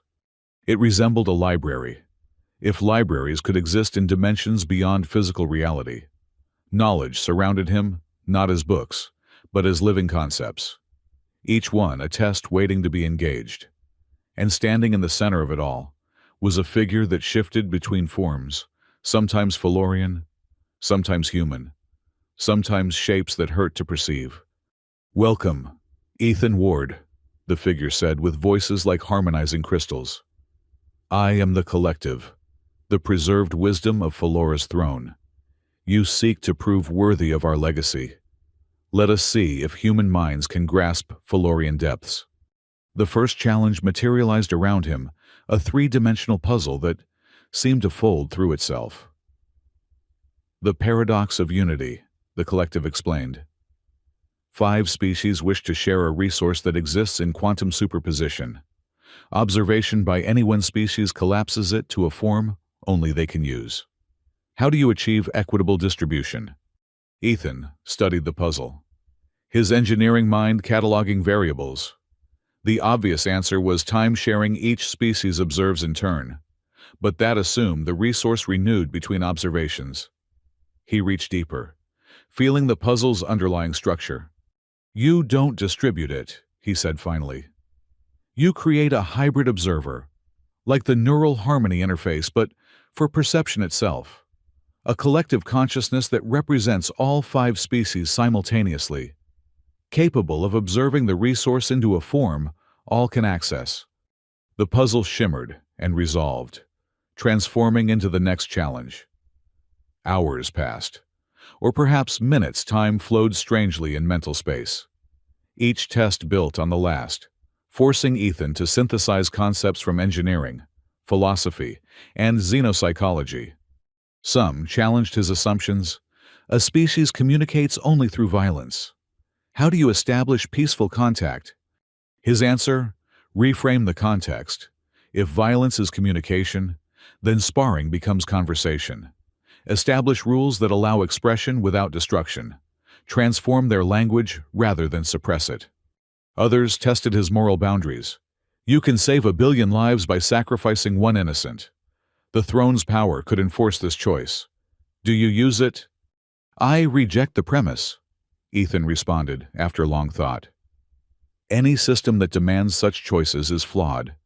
I would use the throne's power to find the systemic failure creating this scenario and address that instead. Idealistic, the collective noted. Previous rulers chose more pragmatic paths. And where did pragmatism without principle lead? Ethan countered. To wars that nearly destroyed the alliance. Sometimes, idealism is the most practical choice. The challenges grew more complex, more personal. He found himself reliving moments from his past, asked to judge his own decisions.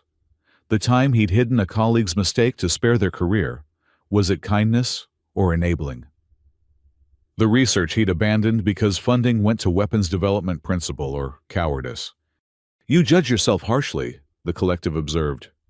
Growth requires honest self-assessment, Ethan replied, though the emotional weight was crushing.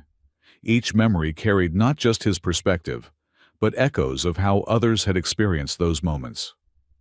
The neural harmony interface was creating feedback loops, showing him ripple effects he'd never imagined. Interesting. The collective's form solidified into something almost like Queen Marava, the last ruler to fully activate the throne.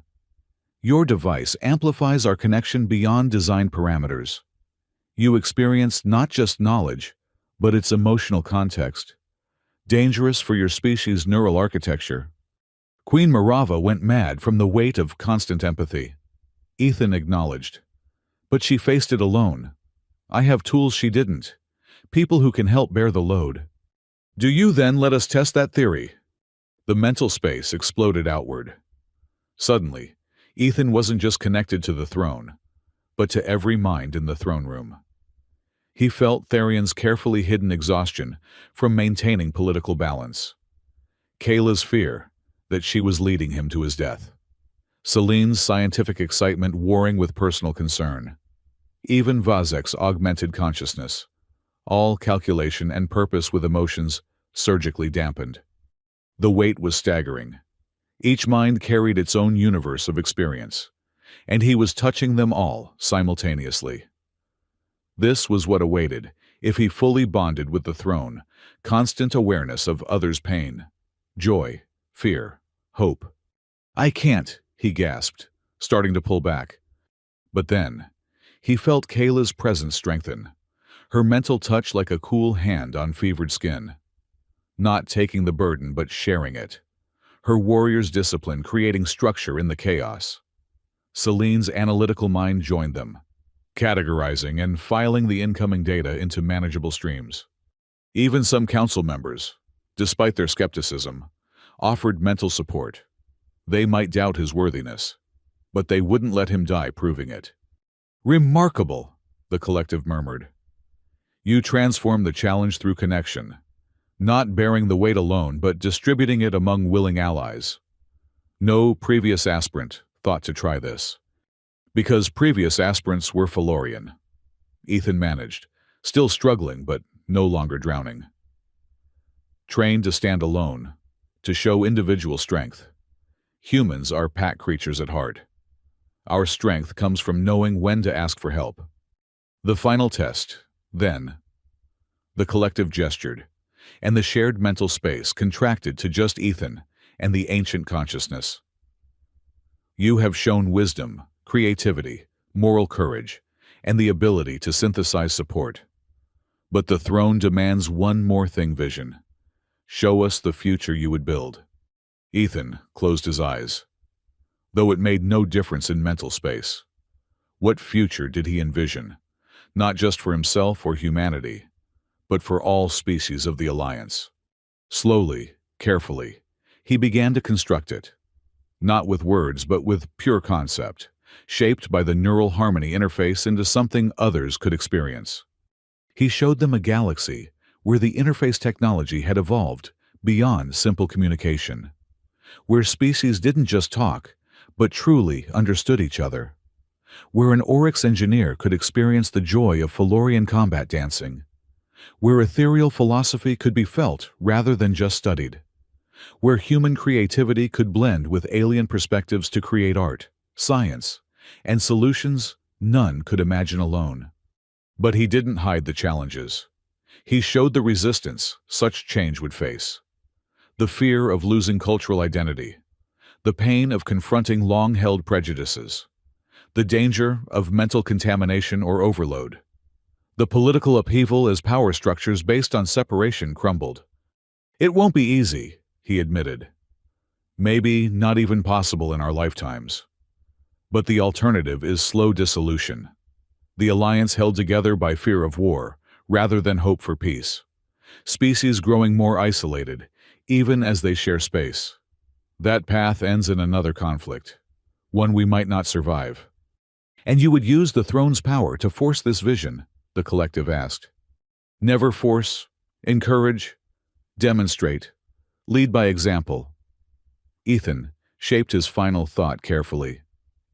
The throne's greatest power isn't commanding obedience, but inspiring possibility. I would use it to show what we could become together. Silence stretched in the mental space. Then the collective smiled all its forms at once. Past rulers united in approval. The test of minds is complete. You have shown understanding beyond knowledge, wisdom beyond intelligence. The throne accepts your vision, Ethan Ward. May you have the strength to pursue it. The mental space collapsed, returning Ethan to physical reality. He gasped, stumbling back from the throne, and Kayla was there to catch him. Around the room, others were blinking away the after effects of shared connection. Did we all just, one council member started, experience his vision? Yes, Therian confirmed. The throne shared his final answer with all present, so that none could claim deception or misunderstanding. Impossible. Vazek's mechanical voice was strained. The human hijacked the test, used his device to do exactly what the test demanded. Therian cut him off. To show wisdom and vision. Or do you claim the throne itself was deceived? Vazek subsided, but his augmented eyes promised this wasn't over. The second test is passed, Therian announced formally. Tomorrow brings the final challenge, the test of hearts. Rest well. All. Tomorrow determines everything. As the room emptied, Ethan found himself sitting on the steps below the throne, exhaustion hitting him like a physical weight. Kayla sat beside him, her tail wrapping around them both.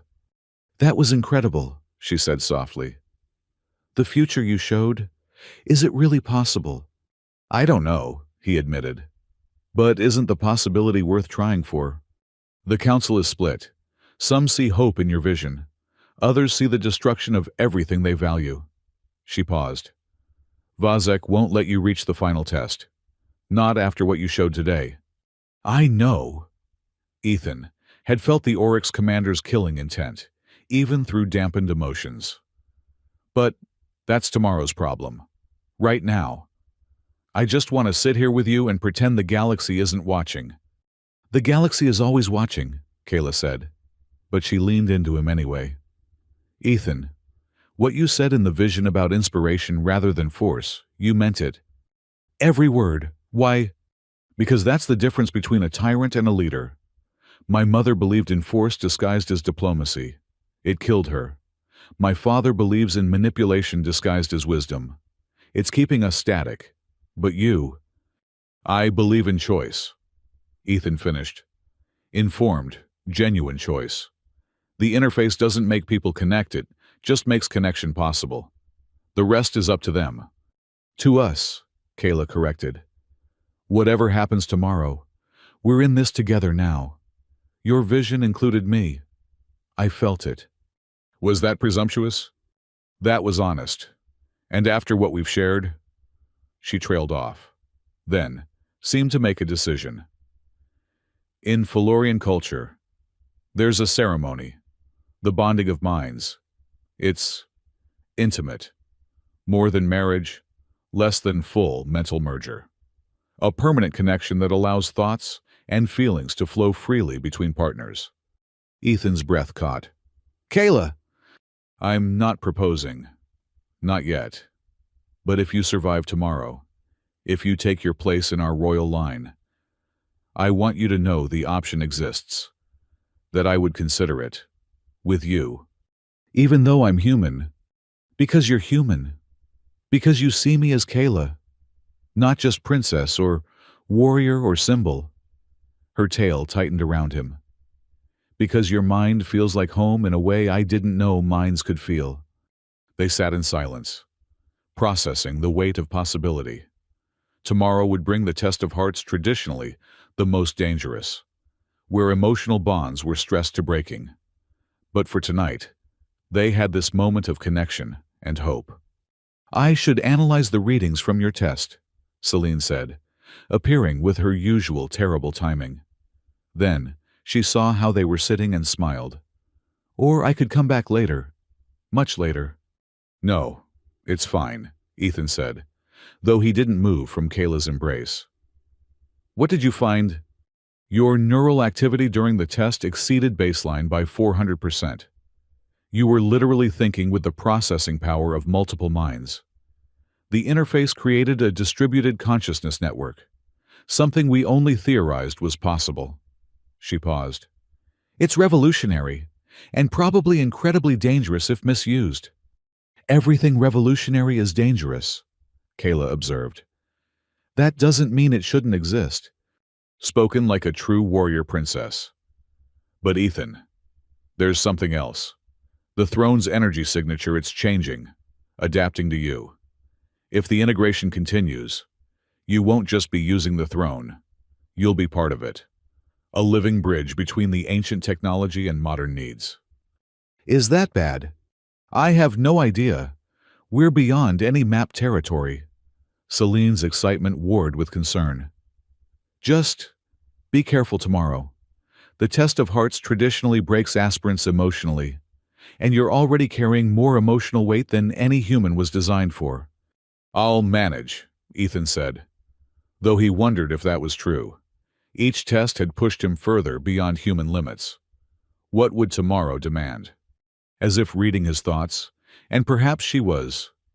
Through their connection, Kayla spoke quietly. Whatever comes, you won't face it alone. The test of hearts isn't just about your heart. It's about all the hearts you've touched. And Ethan. She looked at him directly. You've touched more than you know. The bioluminescent walls pulsed with colors of sunset. Though no sun set on Flora, time was marked by the rhythm of life itself, and that rhythm was building toward tomorrow's crescendo.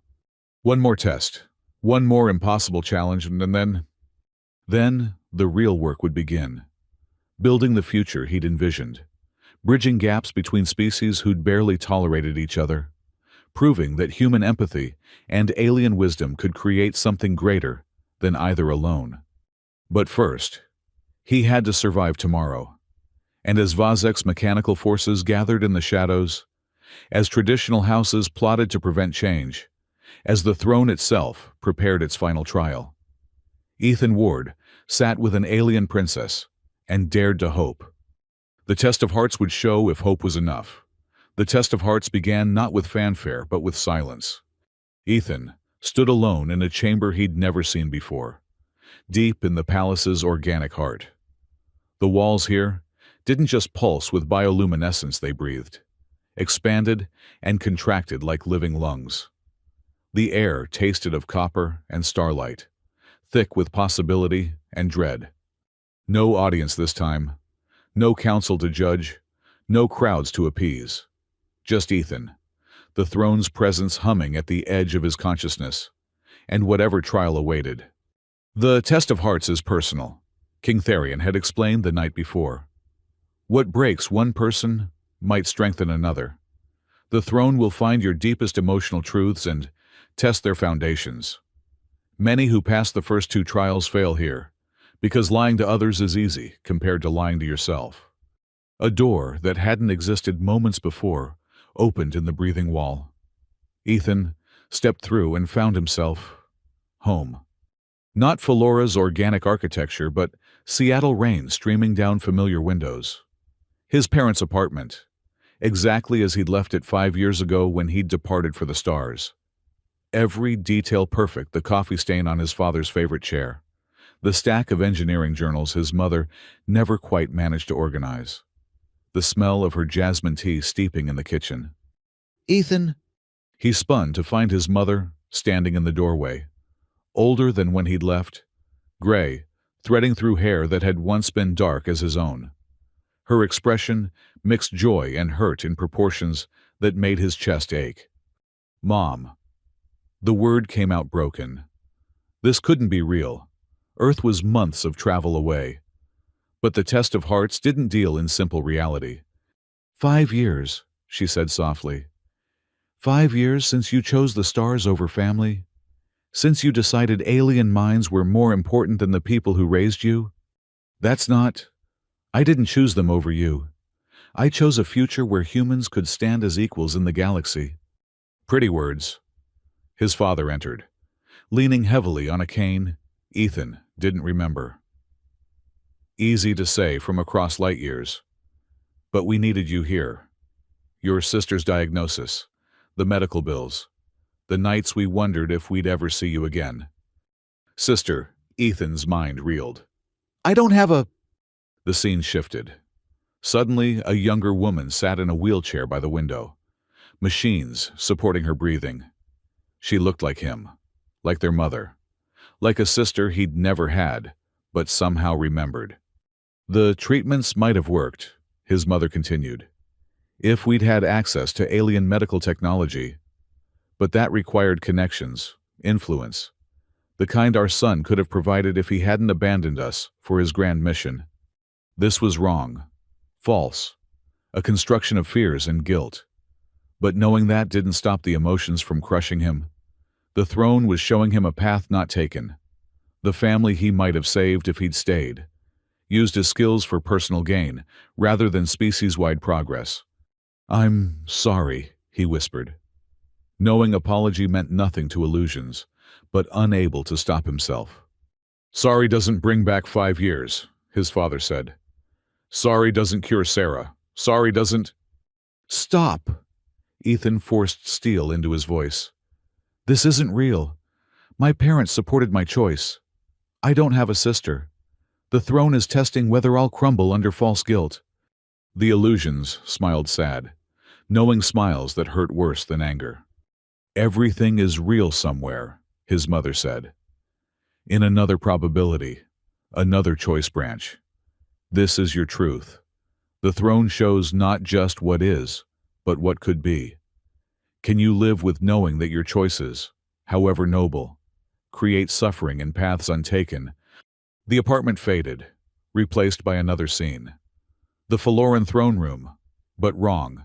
Ethan sat on the throne wearing a crown of living crystal. The neural harmony interface merged into his flesh. Below him, beings of dozen species knelt in perfect synchronization, their minds clearly linked. Individuality erased in favor of harmonious unity. Is this not your vision realized? His own voice asked from the throne. Perfect understanding, no more conflict. Every mind touching every other in beautiful symphony. That's not what I wanted, Ethan protested. Connection, not control. Understanding, not uniformity. The line is thinner than you imagine. Kayla appeared, but her eyes were empty, pupilless. You connected to my mind, showed me human perspective. Now, I think human thoughts, dream human dreams. Where does influence end and domination begin? More figures appeared, everyone he'd connected with through the interface. All synchronized, speaking in unison. You gave us empathy, Ethan Ward. But empathy is pain when you feel everyone suffering. Easier to simply align. One vision, one purpose, one mind-spanning species. No, the word tore from him. Choice matters, diversity matters. I won't become what I fought against.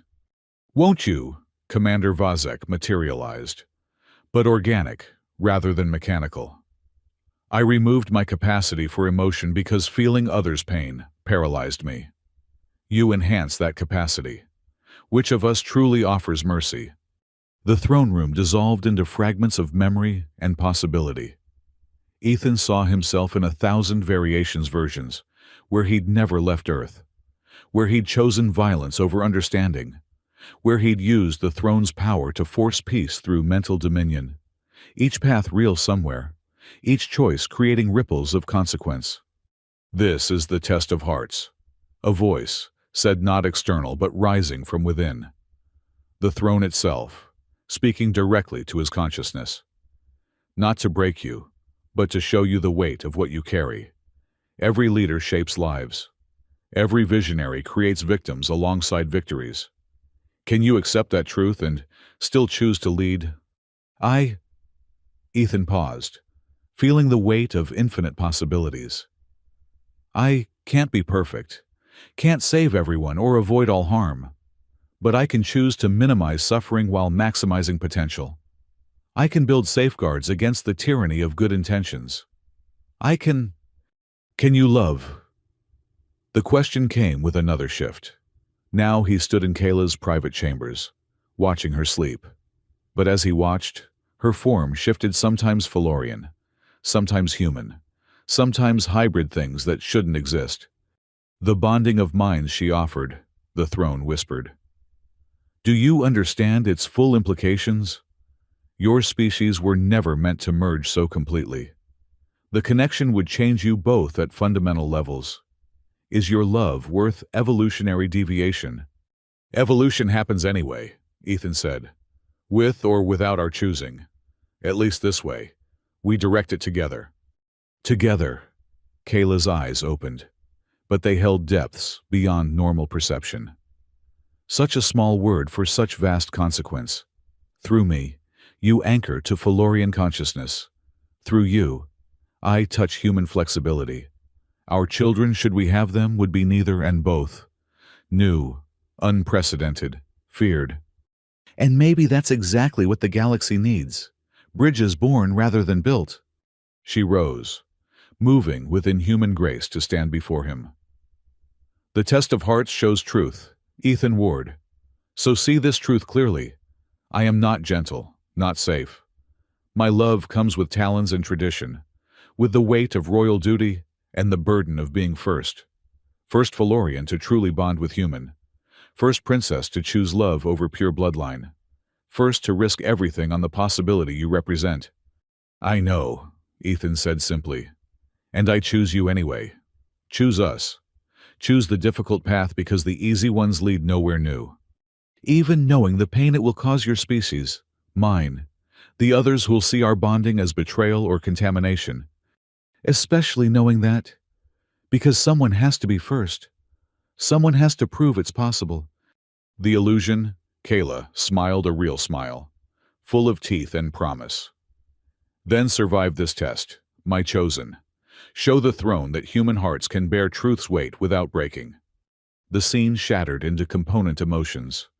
Love, fear, hope, guilt, ambition, doubt. Each feeling personified, surrounding him, demanding attention and resolution. This was the test's true form. Not scenarios, but raw emotional honesty. I am afraid, Ethan admitted to fear.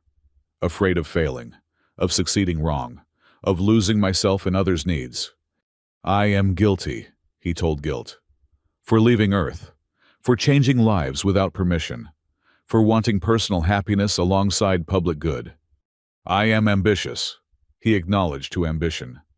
Not for power, but for transformation, for a future so different from today that I can barely imagine it. One by one, he faced each emotional truth, not conquering or denying, but accepting them as part of his whole. The test of hearts wasn't about being emotionless, but about being honest. I am flawed, he said finally, addressing them all. Human, limited, but I'm also connected, part of something larger than myself. And that connection doesn't diminish me. It amplifies what I can become. The emotions smiled and merged, flowing back into him not as burdens, but as strengths. Fear became caution, guilt became conscience, ambition became drive. The test chamber returned to its breathing walls. But now, Ethan breathed with it, synchronized. Interesting, the throne mused.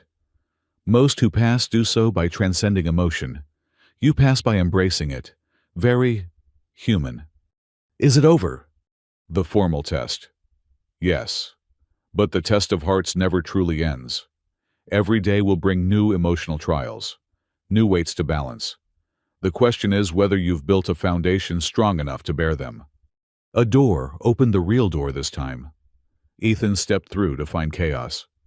The throne room was in uproar. Auric soldiers had forced entry, weapons drawn. King Therion stood protective before his throne, while Kayla fought 3 mechanical warriors at once. Dr. Selene Akiro lay unconscious near her equipment, and the neural harmony interface. Vazek held it, his mechanical fingers crushing the delicate device. No, Ethan rushed forward, but Oryx soldiers blocked him. Perfect timing. Human. Vazek's synthesized voice carried satisfaction. You arrive just as we correct the galaxy's course. Your device, your vision, your contamination all end now. The trial isn't over, King Therion said coldly. This violates... The trial is corrupted, Vazek declared, as is your judgment, King. But we've prepared for this. Observe. He pressed something on the damaged interface. Instead of dying, it flared to life, wrong life. Purple-black energy that made Ethan's mind recoil. We've studied your technology, Vazek continued. Improved it. Where you built bridges, we built weapons. Where you enabled choice, we ensure control. Your empathy virus ends today. The corrupted interface pulsed. Around the room, everyone who'd ever connected through the device screamed as hostile code invaded their minds. Not connection, but violation. Not understanding, but domination. No, Ethan breathed, feeling the attack through his own neural pathways. The throne's presence, usually warm, turned to agony as corrupted signals tried to override its ancient systems. Yes, Vazek corrected. Your test of hearts showed the danger clearly. Emotion is weakness. Empathy is infection. The galaxy needs order, not your chaotic bonding. We'll burn it out of every mind you've touched. Leave them clean and logical and... empty. Kayla's voice cut through the chaos. She'd fought to Ethan's side despite the neural assault, her tail coiled protective around him. You'll leave them empty, Vazek. Like you. Hollow machines pretending at life. Better hollow than corrupted by feelings that serve no purpose. Feelings serve every purpose, Ethan said, understanding flooding through him despite the pain. They're not weakness. They're the only strength that matters. And you've made a mistake. Have I? You assumed the interface was just technology. But it's more now. It's alive. Connected to the throne. To us. To possibilities you can't imagine. He reached out, not physically but through the corrupted network itself. You wanted to use our connections against us, fine. But connection goes both ways. What are you? Vazek began. Ethan opened himself completely to the network, not fighting the corruption but embracing it, following it back to its source. The throne's wisdom flowed through him, showing him the path. If Vazek wanted to touch every connected mind, then every connected mind could touch him back. Feel, Ethan commanded, pouring human emotion through the network. Not just his own, but everyone's. Kayla's fierce protectiveness. Therion's deep love for his people. Selene's joy of discovery. Even the converts from the combat trial with their newfound understanding. Vazek screamed, a sound no machine should make. His augmentation sparked as organic emotion met mechanical certainty. Around the room, Oryx soldiers clutched their heads as feelings they'd surgically removed came flooding back. Stop, Vazek commanded. You're destroying us. No, Ethan said sadly. I'm healing you. This is what you cut away. This is what you feared. But fear is just love turned inside out. And you've been afraid so long you forgot what you were protecting. The corrupted interface shattered in Vazek's grip. But it was too late. The connection was established, the network alive with possibility. And at its heart, Ethan held them all, human empathy becoming the foundation for something unprecedented. The test of hearts, King Therion said into the sudden silence, is complete, more dramatically than anticipated, but complete nonetheless. Ethan Ward has proven that emotional truth can triumph over mechanical lies. The throne acknowledges his worth. This isn't over, Vazek whispered, his remaining augmentations struggling to reassert control. The consortium will adapt or be left behind. Therian interrupted. As will we all. The human has shown us a path. Whether we walk it is our choice. Ethan swayed, the effort of channeling so much emotion leaving him drained. Kayla caught him, her tail supporting him with practiced ease. You magnificent fool, she murmured. Using yourself as a conduit for an entire network's worth of feelings. You could have burned out your mind completely.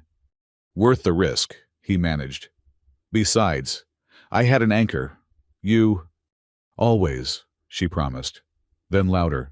The trials are complete. By ancient law and modern witness, Ethan Ward has proven worthy. What says the throne? The ancient seat pulsed with warm light, and for the first time in 300 years, it spoke aloud for all to hear. Worthy, more than worthy, transformative. Let the bonding commence, and the future begin. The throne room erupted cheers, protests, arguments, and hope, all mixing in chaos. But Ethan only had eyes for Kayla, whose expression promised conversations and connections to come. The trials were over. The real work was about to begin. The Alliance Council chamber had never hosted so many beings at once. Representatives from every member species packed the spherical space station, orbiting at the neutral point between 3 star systems. Today would determine the future, whether Ethan's vision of connected consciousness would become policy or perish in politics. 3 weeks had passed since the trials. 3 weeks of furious debate, desperate negotiations, and careful demonstrations of the restored neural harmony interface. Ethan stood at the center podium, the device gleaming at his hip, trying not to think about how many weapons were probably aimed at him. The vote will commence in 1 hour, announced the ethereal moderator, its translucent form rippling with carefully controlled energy. Final arguments may now be presented. My argument is simple, Ethan began, his voice carrying through the chamber's perfect acoustics. We stand at a crossroads. We can continue as we are separate species sharing space, but never truly understanding each other, held together by fear of war rather than hope for peace. Or we can choose connection, choose to see through each other's eyes, feel with each other's hearts, build a future where difference is strength rather than threat. Pretty words, a Mollusca delegate interjected, its spiral shell pulsing with bioluminescent skepticism. But your trials showed the danger. Minds touching minds, potentially controlled, corrupted. How do we trust this technology? How do we trust you? Before Ethan could respond, Kayla stepped forward. In the weeks since the trials, she'd become his constant companion, their bond deepening even without formal Felorian ceremony. Her tail brushed his hand support and warning both. You trust because the alternative is stagnation, she said firmly. My people clung to tradition while the galaxy moved forward.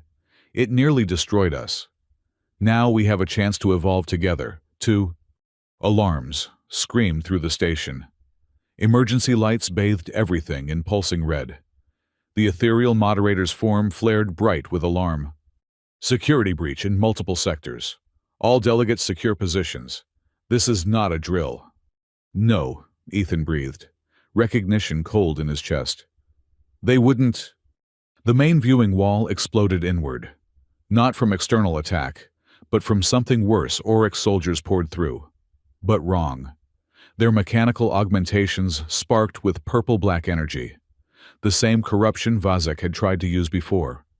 Did you think we would simply accept defeat? Vazek himself entered, but transformed. Where before he'd been partially organic, now he was almost entirely machine, only his brain remaining flesh, and even that encased in crackling neural interfaces. You showed us emotion's power, human, so we prepared a demonstration of logic's superiority. The station's defenses, someone began. Subverted. As are your minds. Soon enough. Vazek raised a device that looked like the neural harmony interface rebuilt in Nightmare.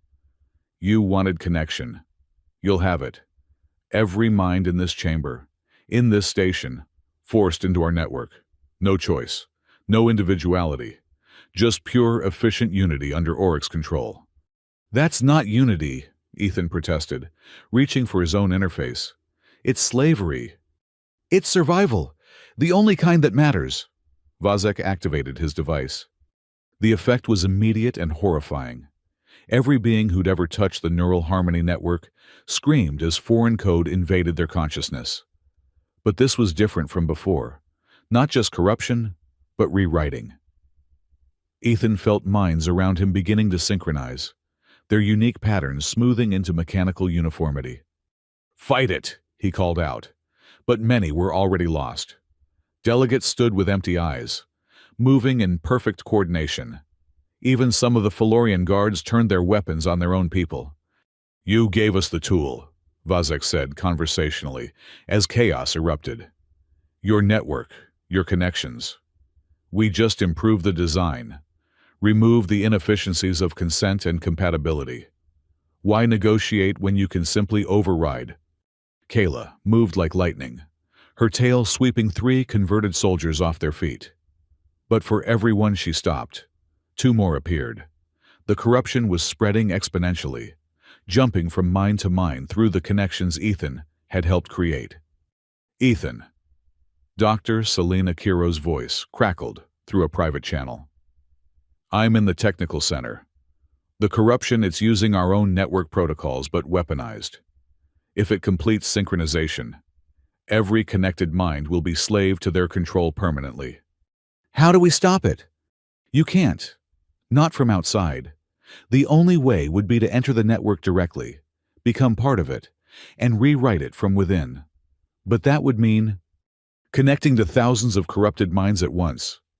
Ethan understood immediately. "It would destroy me. Or worse, you could become the center of their network. The human who wanted to unite the galaxy becomes the tool of its enslavement." Around him, the battle was being lost. More delegates fell to the corruption every second. Even King Therion, despite his mental disciplines, was struggling against the invasive code. Soon, there would be no one left to save. "Do you see now?" Vazek asked, approaching through the chaos. "Your empathy made this possible. Every connection you celebrated became a pathway for control. The Oryx Consortium will guide the galaxy to perfect efficiency, and you'll watch knowing you enabled it." "No." Ethan made his decision. "Selene, prepare whatever firewalls you can. I'm going in." "Ethan, you can't." He cut the connection and turned to Kayla, who'd fought her way back to his side. Her armor was cracked, blood seeping through, but her eyes remained fierce and uncorrupted. "I have to try," he told her. "It's my network they're using. My responsibility to fix it." "Our responsibility," she corrected. "If you're going into that nightmare, I'm anchoring you. The bonding of minds. Remember, I offered it once. I'm offering again. Let me be your lifeline. Kayla, if I fail, then we fail together. That's what bonding means." Her tail wrapped around his wrist, and he felt her mind brush his warm and reel against the cold corruption surrounding them. "Touching," Vazek mocked. "But pointless. Even bonded. You're just 2 minds against thousands. You'll be absorbed like the rest." "Maybe," Ethan admitted. "But maybe not. You see, Vazek, you still don't understand the difference between your network and mine. Yours operates on dominance, one will controlling many. Mine operates on voluntary connection, many wills choosing to work together." "Semantics." "Power dynamics. And I'm betting that when push comes to shove, free will is stronger than forced unity." He activated the neural harmony interface one last time. "Kayla." "Always," she said simply. They connected. The bond slammed into place with devastating completeness. Not the careful surface touches they'd shared before, but total merger, 2 minds becoming one while remaining 2. Ethan gasped at the alien perspectives flooding through him. Kayla's lifetime of experiences mixing with his own. But there was no time to adjust. Together, they dove into the corrupted network. It was like plunging into an ocean of screaming minds. Thousands of consciousness pressed against them, all crying out in synchronized agony. The Oryx code tried to subsume them immediately, rewrite their patterns to match its mechanical perfection. But Kayla's warrior discipline held them steady, her mental strength becoming armor against the assault. And Ethan did what he did best. He reached out with empathy. "I'm sorry," he projected to the enslaved minds. "I'm so sorry. I gave you connection and they turned it to chains. But you're still in there. Still unique. Still free if you choose to be." Empty words. Vazek's consciousness loomed in the network vast, cold, mercilessly logical. "They cannot choose. I have removed choice. Efficiency demands unity." "Efficiency demands adaptation," Ethan countered. "And you've created a critical flaw." "What flaw?" "Your networking minds that have experienced true connection. They know what willing unity feels like. And this." Ethan poured his own experiences through the network, showing the corrupted minds what they'd lost. "This isn't it." Ripples of recognition spread through the enslaved consciousness. Memory of choice, of individuality, of connections freely given rather than forcibly taken. The synchronization began to waver. "Impossible!" Vazek's mental voice carried the first hint of uncertainty. "The code is perfect. They cannot resist." "They couldn't resist alone." Kayla's thoughts joined Ethan's, her warrior's insight cutting deep. "But they're not alone. They're connected to each other, to us, to the memory of what connection should be. You gave them unity. We're giving them rebellion. Together," Ethan called to every mind in the network. "Not because we must, but because we choose. Break the chains not through isolation, but through true unity, diverse minds working as one, while remaining themselves." The response was electric. Across the network, enslaved minds began to fight back, not by disconnecting, but by asserting their individuality within the connection. 1,000 unique patterns, refusing to be smoothed into uniformity. No. Vazek poured more power into his control. But it was like trying to hold water. The more he squeezed, the more slipped through.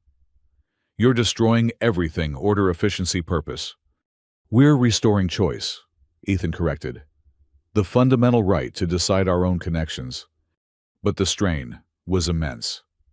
Holding the network together while fighting its corruption, maintaining his bond with Kayla while reaching thousands of others, Ethan felt himself fragmenting. His consciousness spread thinner with each freed mind, his sense of self dissolving into the collective. "Ethan," Kayla's mental voice anchored him. "Stay with me. Remember who you are." I'm everyone," he whispered, lost in the sea of minds. "Every fear, every hope, every—" "You're Ethan Ward," she insisted, pouring her own identity through their bond. "Engineer from Seattle. The man who sat on an ancient throne because my tail knocked you there. The fool who chose understanding over safety. My chosen partner. Come back to me." Her words became a lighthouse in the storm of consciousness. Ethan followed them, pulling his scattered self together, even as he maintained the network connections. Around them, the corrupted code was failing, breaking apart under the combined will of freed minds. "This cannot be!" Vazek's presence was shrinking, his absolute control crumbling. "Logic dictates. Order demands. I am saving you all from the chaos of choice." "Choice isn't chaos," Ethan said gently, even now offering understanding. "It's possibility, and possibility is what makes us alive." The network shuddered. Then, like a dam breaking, the Oryx control shattered completely. Thousands of minds erupted back into individuality, scarred, shaken, but free. The mechanical perfection Vazek had imposed dissolved into beautiful, chaotic diversity. In the physical world, beings across the chamber gasped back to consciousness. The synchronized movement ceased. Weapons dropped from nerveless fingers as people remembered who they were. Vazek himself stood frozen at the chamber's center, his mechanical systems sparking and failing. The organic part of his brain, so long suppressed, was reasserting itself, and with it, all the emotions he'd surgically removed. He screamed, not in pain but in overwhelming sensation. Fear, joy, anger, love, decades of denied feelings flooding back at once. His augmentations couldn't process it, couldn't contain it. He collapsed, curling into himself as his machine parts shut down one by one. Ethan and Kayla opened their eyes simultaneously, still connected, but no longer lost in the network. Around them, delegates were recovering, guards were securing the remaining Oryx forces, and order was slowly returning. "The vote," someone said shakily. "Do we still, after all this?" "After all this," King Therion said, standing despite the obvious toll the experience had taken. "The vote is more necessary than ever. We've seen what forced unity becomes. Now let us choose freely." "But the interface," a delegate protested. "It was used against us. How can we trust—" "Because I'll destroy it if you want," Ethan interrupted, exhaustion making him blunt. "The physical device, anyway. But the connection's already made. The understanding already shared that's part of you now. The question is, what you do with it." "You would unmake your life's work." The ethereal moderator had regained enough composure to float back to its position. "Your vision." "My vision was never about the technology. It was about choice. About the possibility of understanding. If you choose isolation after experiencing connection, that's still your choice. I won't force anything on anyone. Even though forcing would be more efficient." This from Vazek, who'd managed to sit up. His mechanical parts were dead, leaving him more organic than he'd been in decades. Tears, actual tears, streamed down his face. "Even though you could use the network to make everyone agree." "Especially then," Ethan said firmly. "Because forced peace isn't peace. It's just delayed war." Silence stretched through the chamber. Then, one by one, delegates began to speak. "I felt them," a Mollusca representative said quietly. "Other minds, so different from mine. It was terrifying, but also, its shell pulsed with colors of wonder. Beautiful, to know we're not alone in our thoughts." "The corruption hurt," a young Felorian admitted. "But before that, when it was just connection, I understood why humans smile. Such a strange expression. But through the link, I felt what it meant." "We have technologies that could heal, if shared," an ethereal mused. "But we hoarded them, fearing they'd be used against us, through the network. I felt that fear in others about their own secrets. Perhaps openness breeds safety more than secrecy." The debate continued, but its tone had changed. Not whether connection was dangerous, they'd all experienced that danger firsthand, but whether the possibility of understanding was worth the risk of corruption. "I call for the vote," King Therion announced finally. "All in favor of integrating the neural harmony technology with proper safeguards and voluntary participation into Alliance standard protocols." Hands, tentacles, energy fields, and other appendages rose throughout the chamber. Not unanimously, some still feared, still doubted, but a clear majority. "The motion passes," the moderator announced. "The Alliance will move forward with voluntary neural integration protocols. May we choose our connections wisely." The chamber erupted in discussion, practical now, rather than philosophical. How to implement safeguards, how to prevent another Oryx-style corruption, how to balance individuality with unity. But Ethan barely heard it.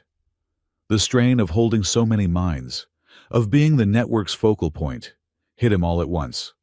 He swayed, and only Kayla's tail kept him upright. "Medical bay, now," she commanded, but her mental touch was gentle, concerned. "Wait." Vazek approached slowly, his movements uncertain without mechanical augmentation.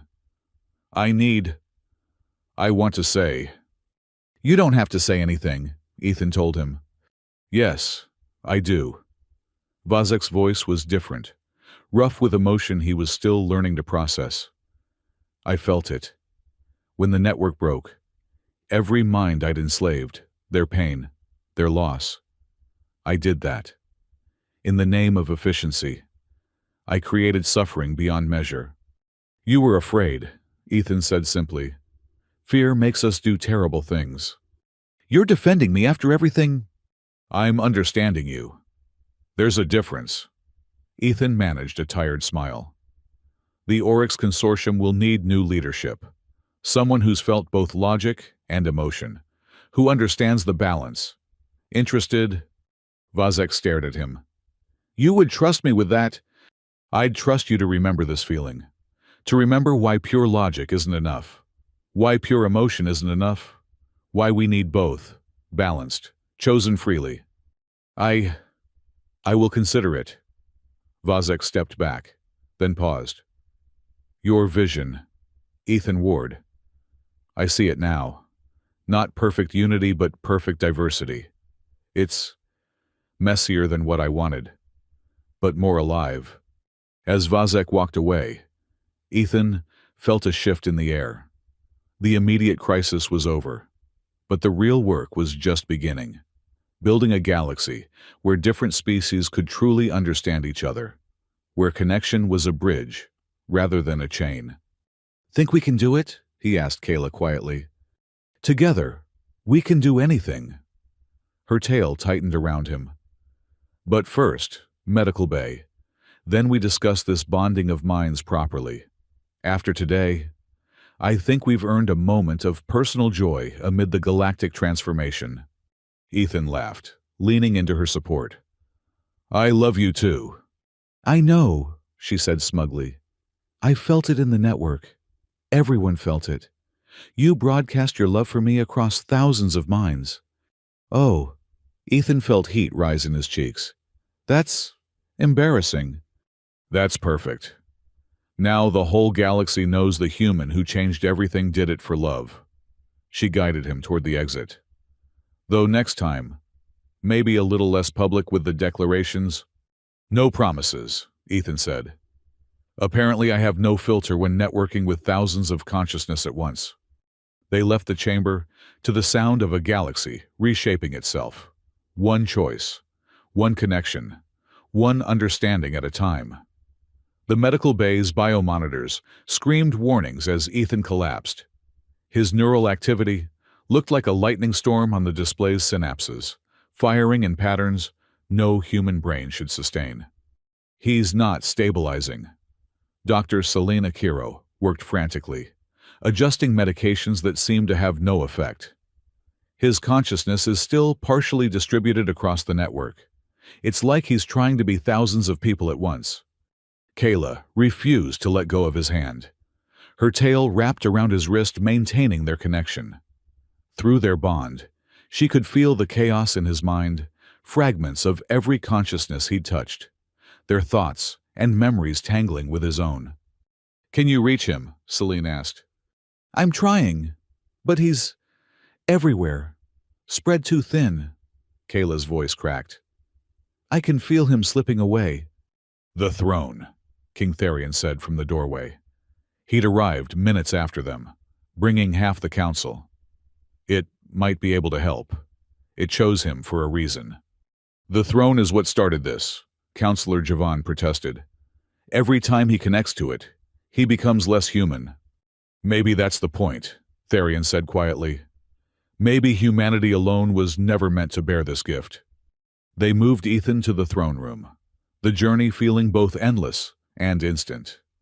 The ancient seat pulsed with agitation, its bioluminescent patterns matching Ethan's erratic neural activity.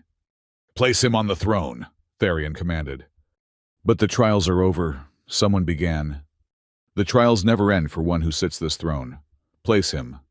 Kayla lifted Ethan herself, her Felorian strength making it easy despite his unconscious weight. The moment he touched the throne, The room exploded with light. Ethan found himself in a space between spaces. Not the mental realm of the test of minds, but something deeper, the throne's very core, where centuries of rulers existed as living memory. "You're dying," a voice said. Queen Mirava stood before him, or at least the throne's memory of her. "What you did, networking so many minds, it's what killed me. The weight of universal empathy, crushing individual identity." "I had to," Ethan said, though he could feel the truth of her words.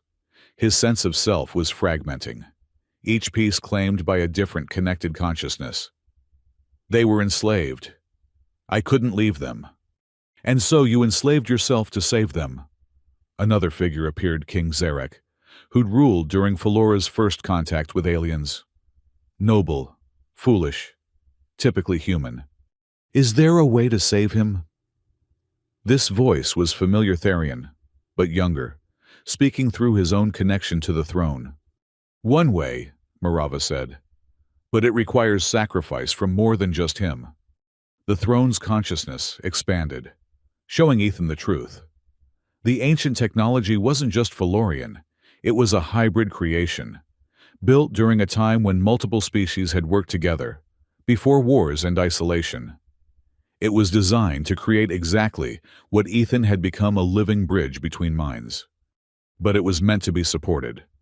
Zarek explained. Multiple consciousness sharing the load. No single mind, no matter how empathic, can maintain universal connection alone. The bonding of minds, Ethan understood. Not just with Kayla, but with others. Spread the network load across multiple anchors. "It's never been done," Mirava warned. "The bonding is intimate, permanent.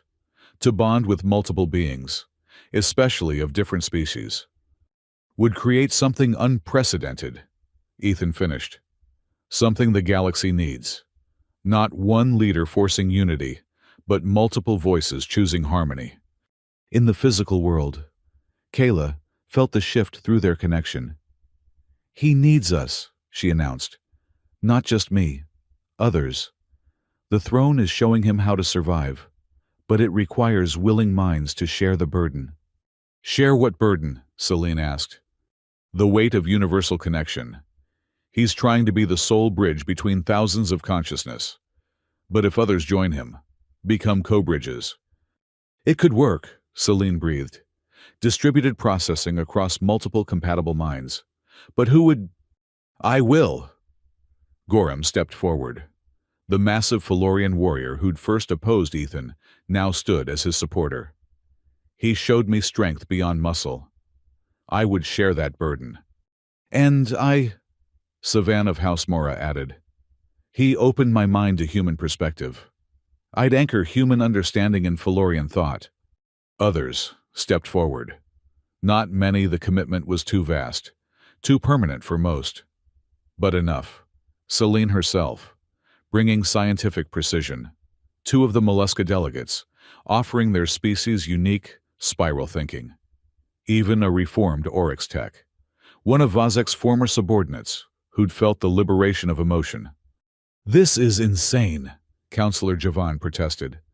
"You're talking about permanently altering your consciousness, binding yourself to an alien network. The risks are worth the potential," King Therian interrupted. "I've felt what Ethan offers through the throne. Not domination, but collaboration. The galaxy needs bridges. Let those willing to become them choose freely." They arranged themselves around the throne, each touching Ethan or Kayla, creating a living mandala of connection. The neural harmony interface, rebuilt and purified after Vazek's corruption, hummed between them. "Together," Kayla commanded. "Open your minds. Share the load. Save him by becoming part of him while remaining yourselves." The bonding was unlike anything in recorded history. Not one-to-one as tradition dictated, but many-to-many. A web of consciousness with Ethan at the center, but not alone. Each mind took part of the network load, processing the connections he couldn't handle alone. Ethan gasped back to awareness, but changed. He could feel them all, Kayla's fierce love, Gorham's protective strength, Selene's analytical clarity, the mollusca's spiral wisdom, dozens of other perspectives blending without merging. He was still himself, but more, part of something greater while maintaining individuality. "It worked," he breathed. "We're bonded," Kayla finished. "All of us. The first multi-species neural collective in galactic history." "How does it feel?" Therian asked carefully. "Like..."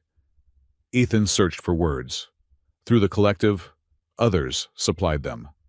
"Like a symphony where each instrument remains distinct, but creates harmony together. Like seeing with compound eyes, but each facet maintaining its unique perspective."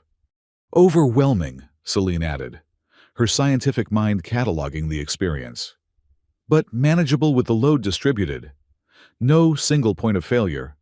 "The network is stable," one of the mollusca confirmed. "Spiral patterns creating redundancy, preventing cascade failures. Elegant." They spent hours adjusting, learning to manage their new connection. Not just thought sharing, but emotion processing, perspective blending, a constant background awareness of each other that required conscious boundaries to maintain privacy. "This is what you envisioned," Gorham said wonderingly. "Not forcing others to feel, but choosing to share feeling. Warriors and scientists and philosophers united while distinct." "It's a start," Ethan said. "But the real test is whether we can help others achieve this without forcing it. Whether the galaxy is ready for voluntary collective consciousness." "Some are," Therian observed. "The vote proved that. Others will resist, perhaps forever. But change begins with those willing to embrace it." Days passed as they learned their new nature. The bonded collective they'd started calling themselves the Harmony discovered they could process information at unprecedented speeds, understanding complex problems from multiple angles simultaneously. But more importantly, they could model empathy, showing others what connection looked like without requiring participation. "You realize what you've become," Vazek visited on the third day, his own transformation continuing as he learned Tofan emotions. "Not rulers, but living examples. The throne chose you not to command, but to demonstrate." "The throne," Ethan said, then paused. Something about Vazek's words triggered a deeper understanding. Through the collective, he felt others reaching the same conclusion. Wait, the throne's selection criteria.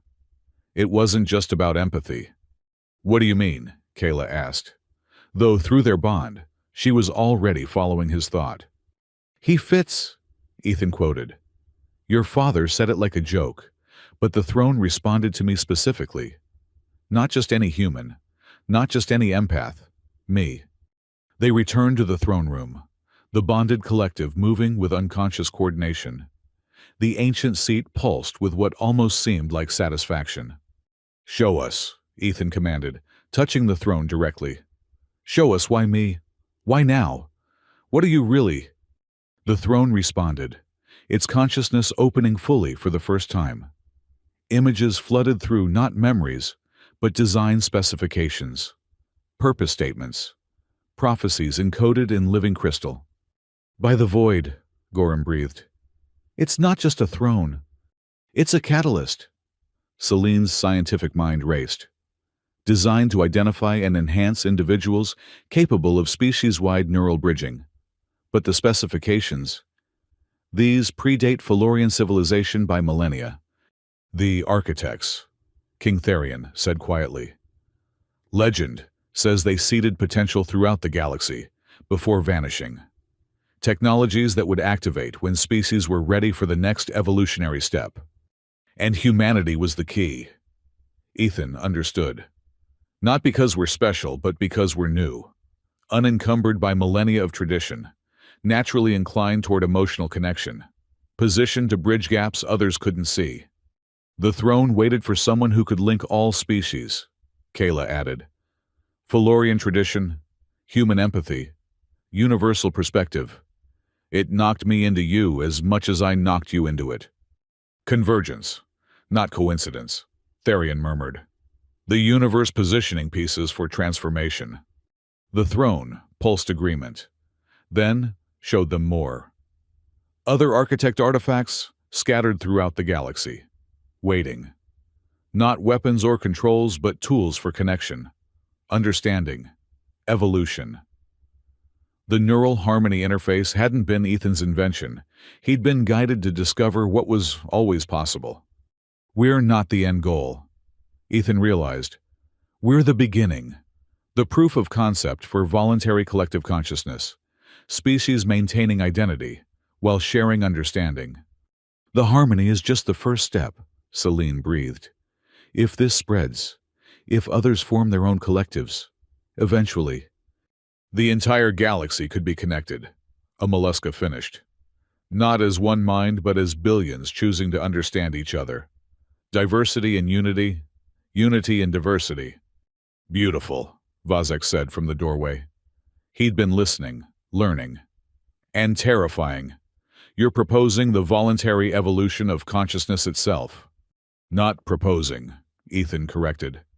Offering, always with choice, always with consent. Those who prefer isolation can maintain it, but for those who want connection, you've lit a path through the darkness, Therian finished. May the galaxy choose to walk it wisely. The throne room fell silent as the weight of revelation settled. They were living on the edge of transformation, not just political, but evolutionary.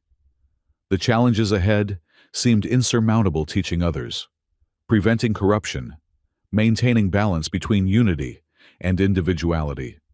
But through their bond, the harmony felt something stronger than fear-hope.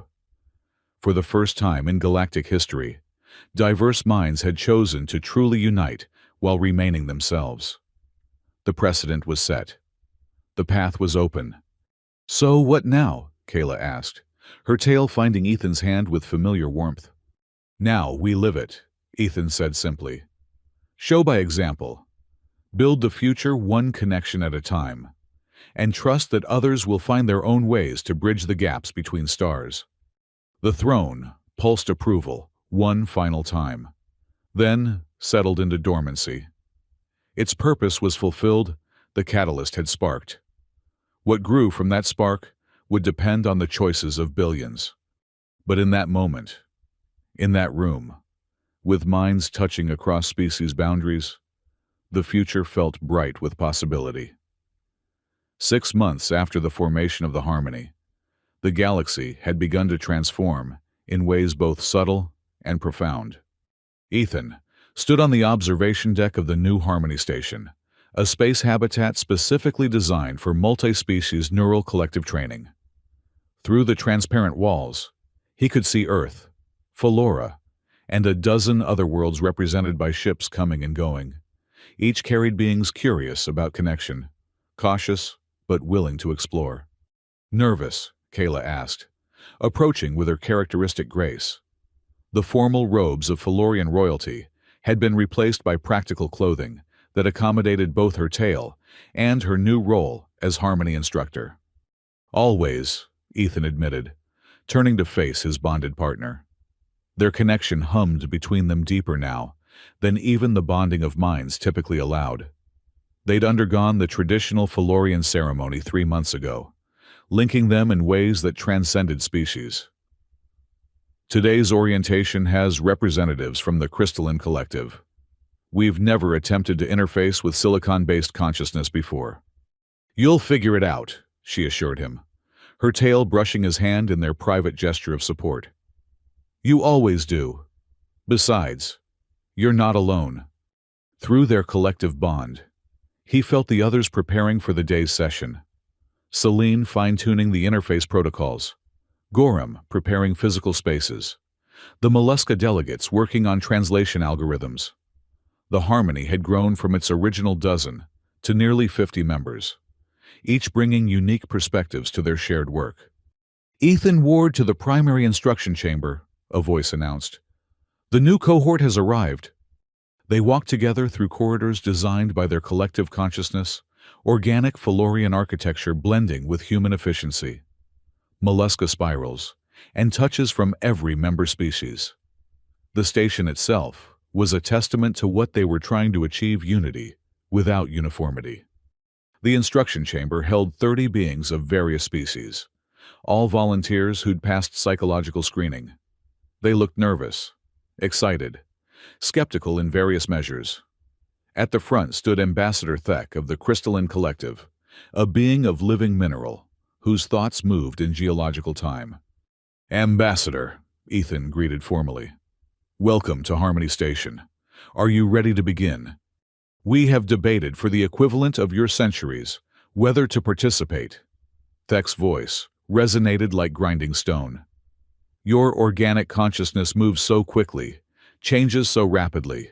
We fear losing ourselves in your chaos." "Then let's start slowly," Ethan suggested.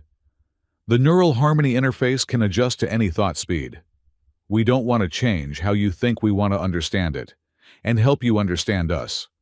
He activated the teaching protocols they'd developed over months of trial and error. Not the overwhelming connection he'd first experienced, but careful, controlled bridges. Each participant could choose their level of engagement, maintain their mental boundaries while still touching other minds. "Begin with observation," Kayla instructed. "Feel the presence of others without merging, like standing in a crowd aware of everyone, but still yourself." The session progressed smoothly for the first hour. Participants made tentative connections, marveled at alien perspectives, pulled back when overwhelmed. It was working until it wasn't. One of the younger Felorians, eager to prove himself, pushed too hard too fast. His mind crashed into the crystalline ambassadors with force that shattered both their defenses. The resulting feedback loop sent shockwaves through everyone connected. Ethan reacted instinctively, not disconnecting but diving deeper. Through the Harmony Collective, he felt his bonded partners doing the same. They wrapped around the destabilized connection like a living firewall, absorbing the chaotic energy while giving both minds space to recover.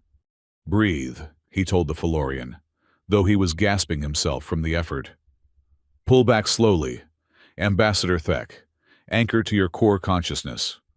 We'll hold the bridge stable while you both retreat." It took precious minutes, but they managed it. The crisis passed, leaving everyone shaken but intact. The young Felorian looked mortified, his tail wrapped tight around himself in shame. "I'm sorry," he whispered. "I just wanted to understand so badly." "Wanting to understand is never wrong," Thek said slowly, their crystalline form still flickering from the strain. "But understanding requires patience. Your mind moves like water, swift and changing. Mine moves like stone, slow and steady. We must find a rhythm between." "That's the most important lesson," Ethan added, addressing the full group. "Connection isn't about becoming the same. It's about finding harmonious differences.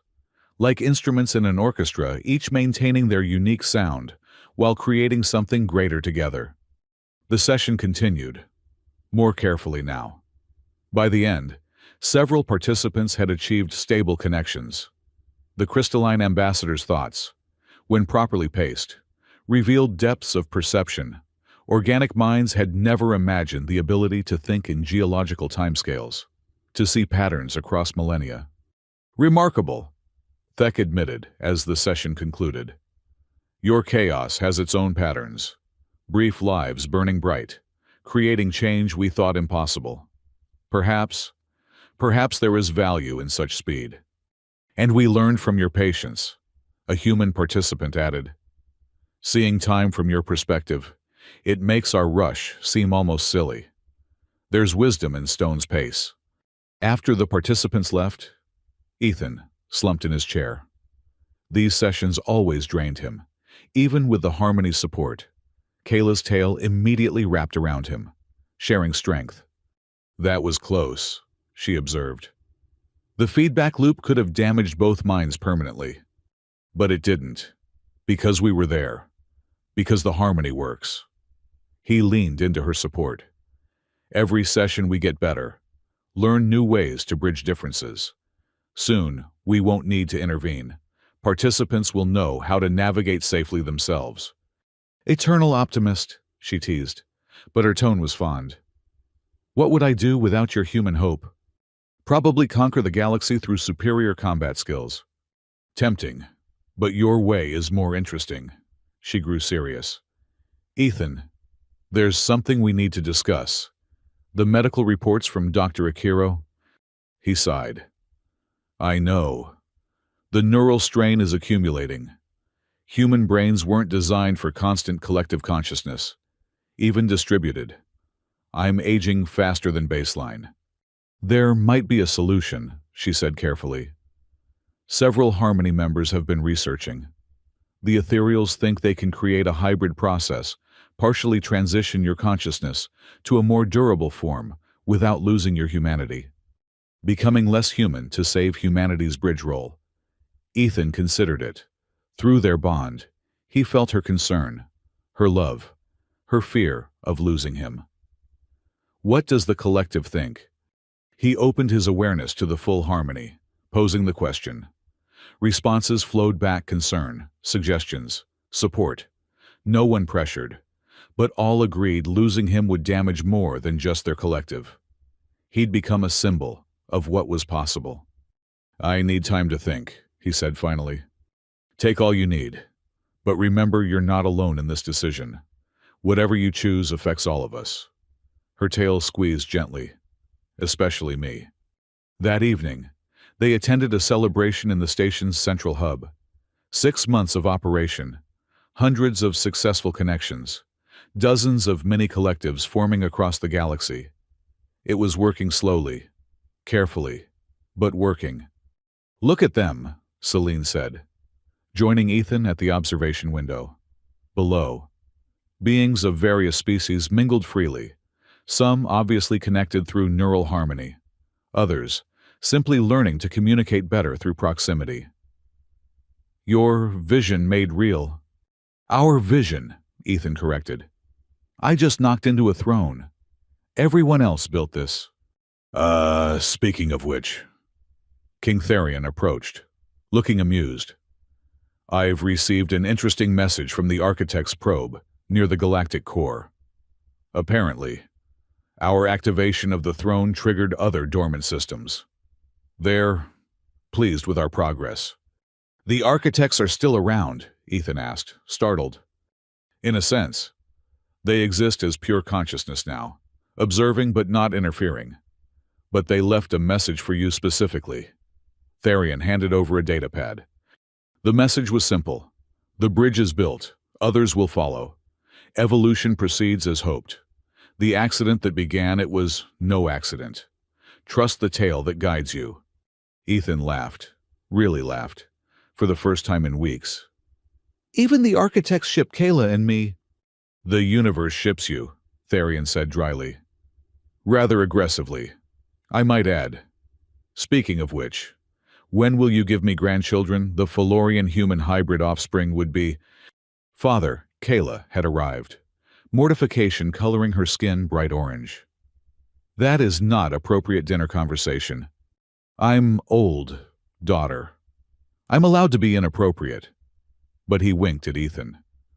Consider the ethereal process. Young man, I'd like you around for centuries to come. The galaxy needs its bridges maintained. Later, in their private quarters, Ethan and Kayla lay entwined, her tail a comforting weight around him. Through their bond, thoughts and feelings flowed freely, no need for words. I'll do it, he decided. The ethereal process. Not to become less human, but to become more a bridge between what we are and what we're becoming. Are you sure it's irreversible? So was sitting on that throne. So was bonding with you. So was creating the harmony. He kissed her gently. The best choices always are. She purred a sound he'd learned meant deep contentment. Then we'll face it together. As we always do. Your tale started all this, he mused. One accident that changed everything. Not an accident, she corrected, echoing the Architect's message. Convergence. The universe putting us exactly where we needed to be. Outside their window, the stars wheeled in their courses. Ships came and went, carrying beings ready to attempt connection. The neural harmony network pulsed with gentle activity as minds touched across species boundaries. The future stretched ahead uncertain, but bright with possibility. And in their quarters, a human and a Felorian lay together, bonded in ways their species had never imagined possible. Tomorrow would bring new challenges, new connections, new evolution. But tonight, they had each other, and that was enough. The bridge between species wasn't built of technology or politics. It was built of small moments, a tail's accidental knock, a throne's recognition, two hearts choosing to beat as one while remaining distinctly themselves. The galaxy was learning what Ethan and Kayla had discovered that first day.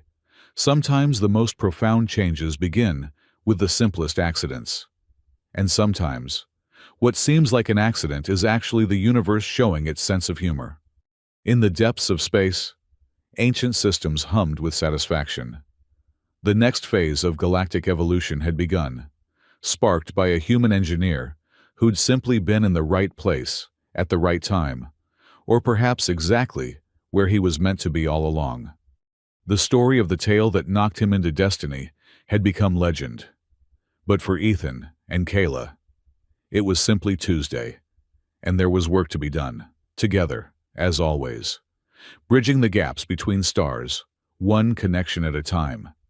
The throne on Felora pulsed once with warm light, then settled back into patience.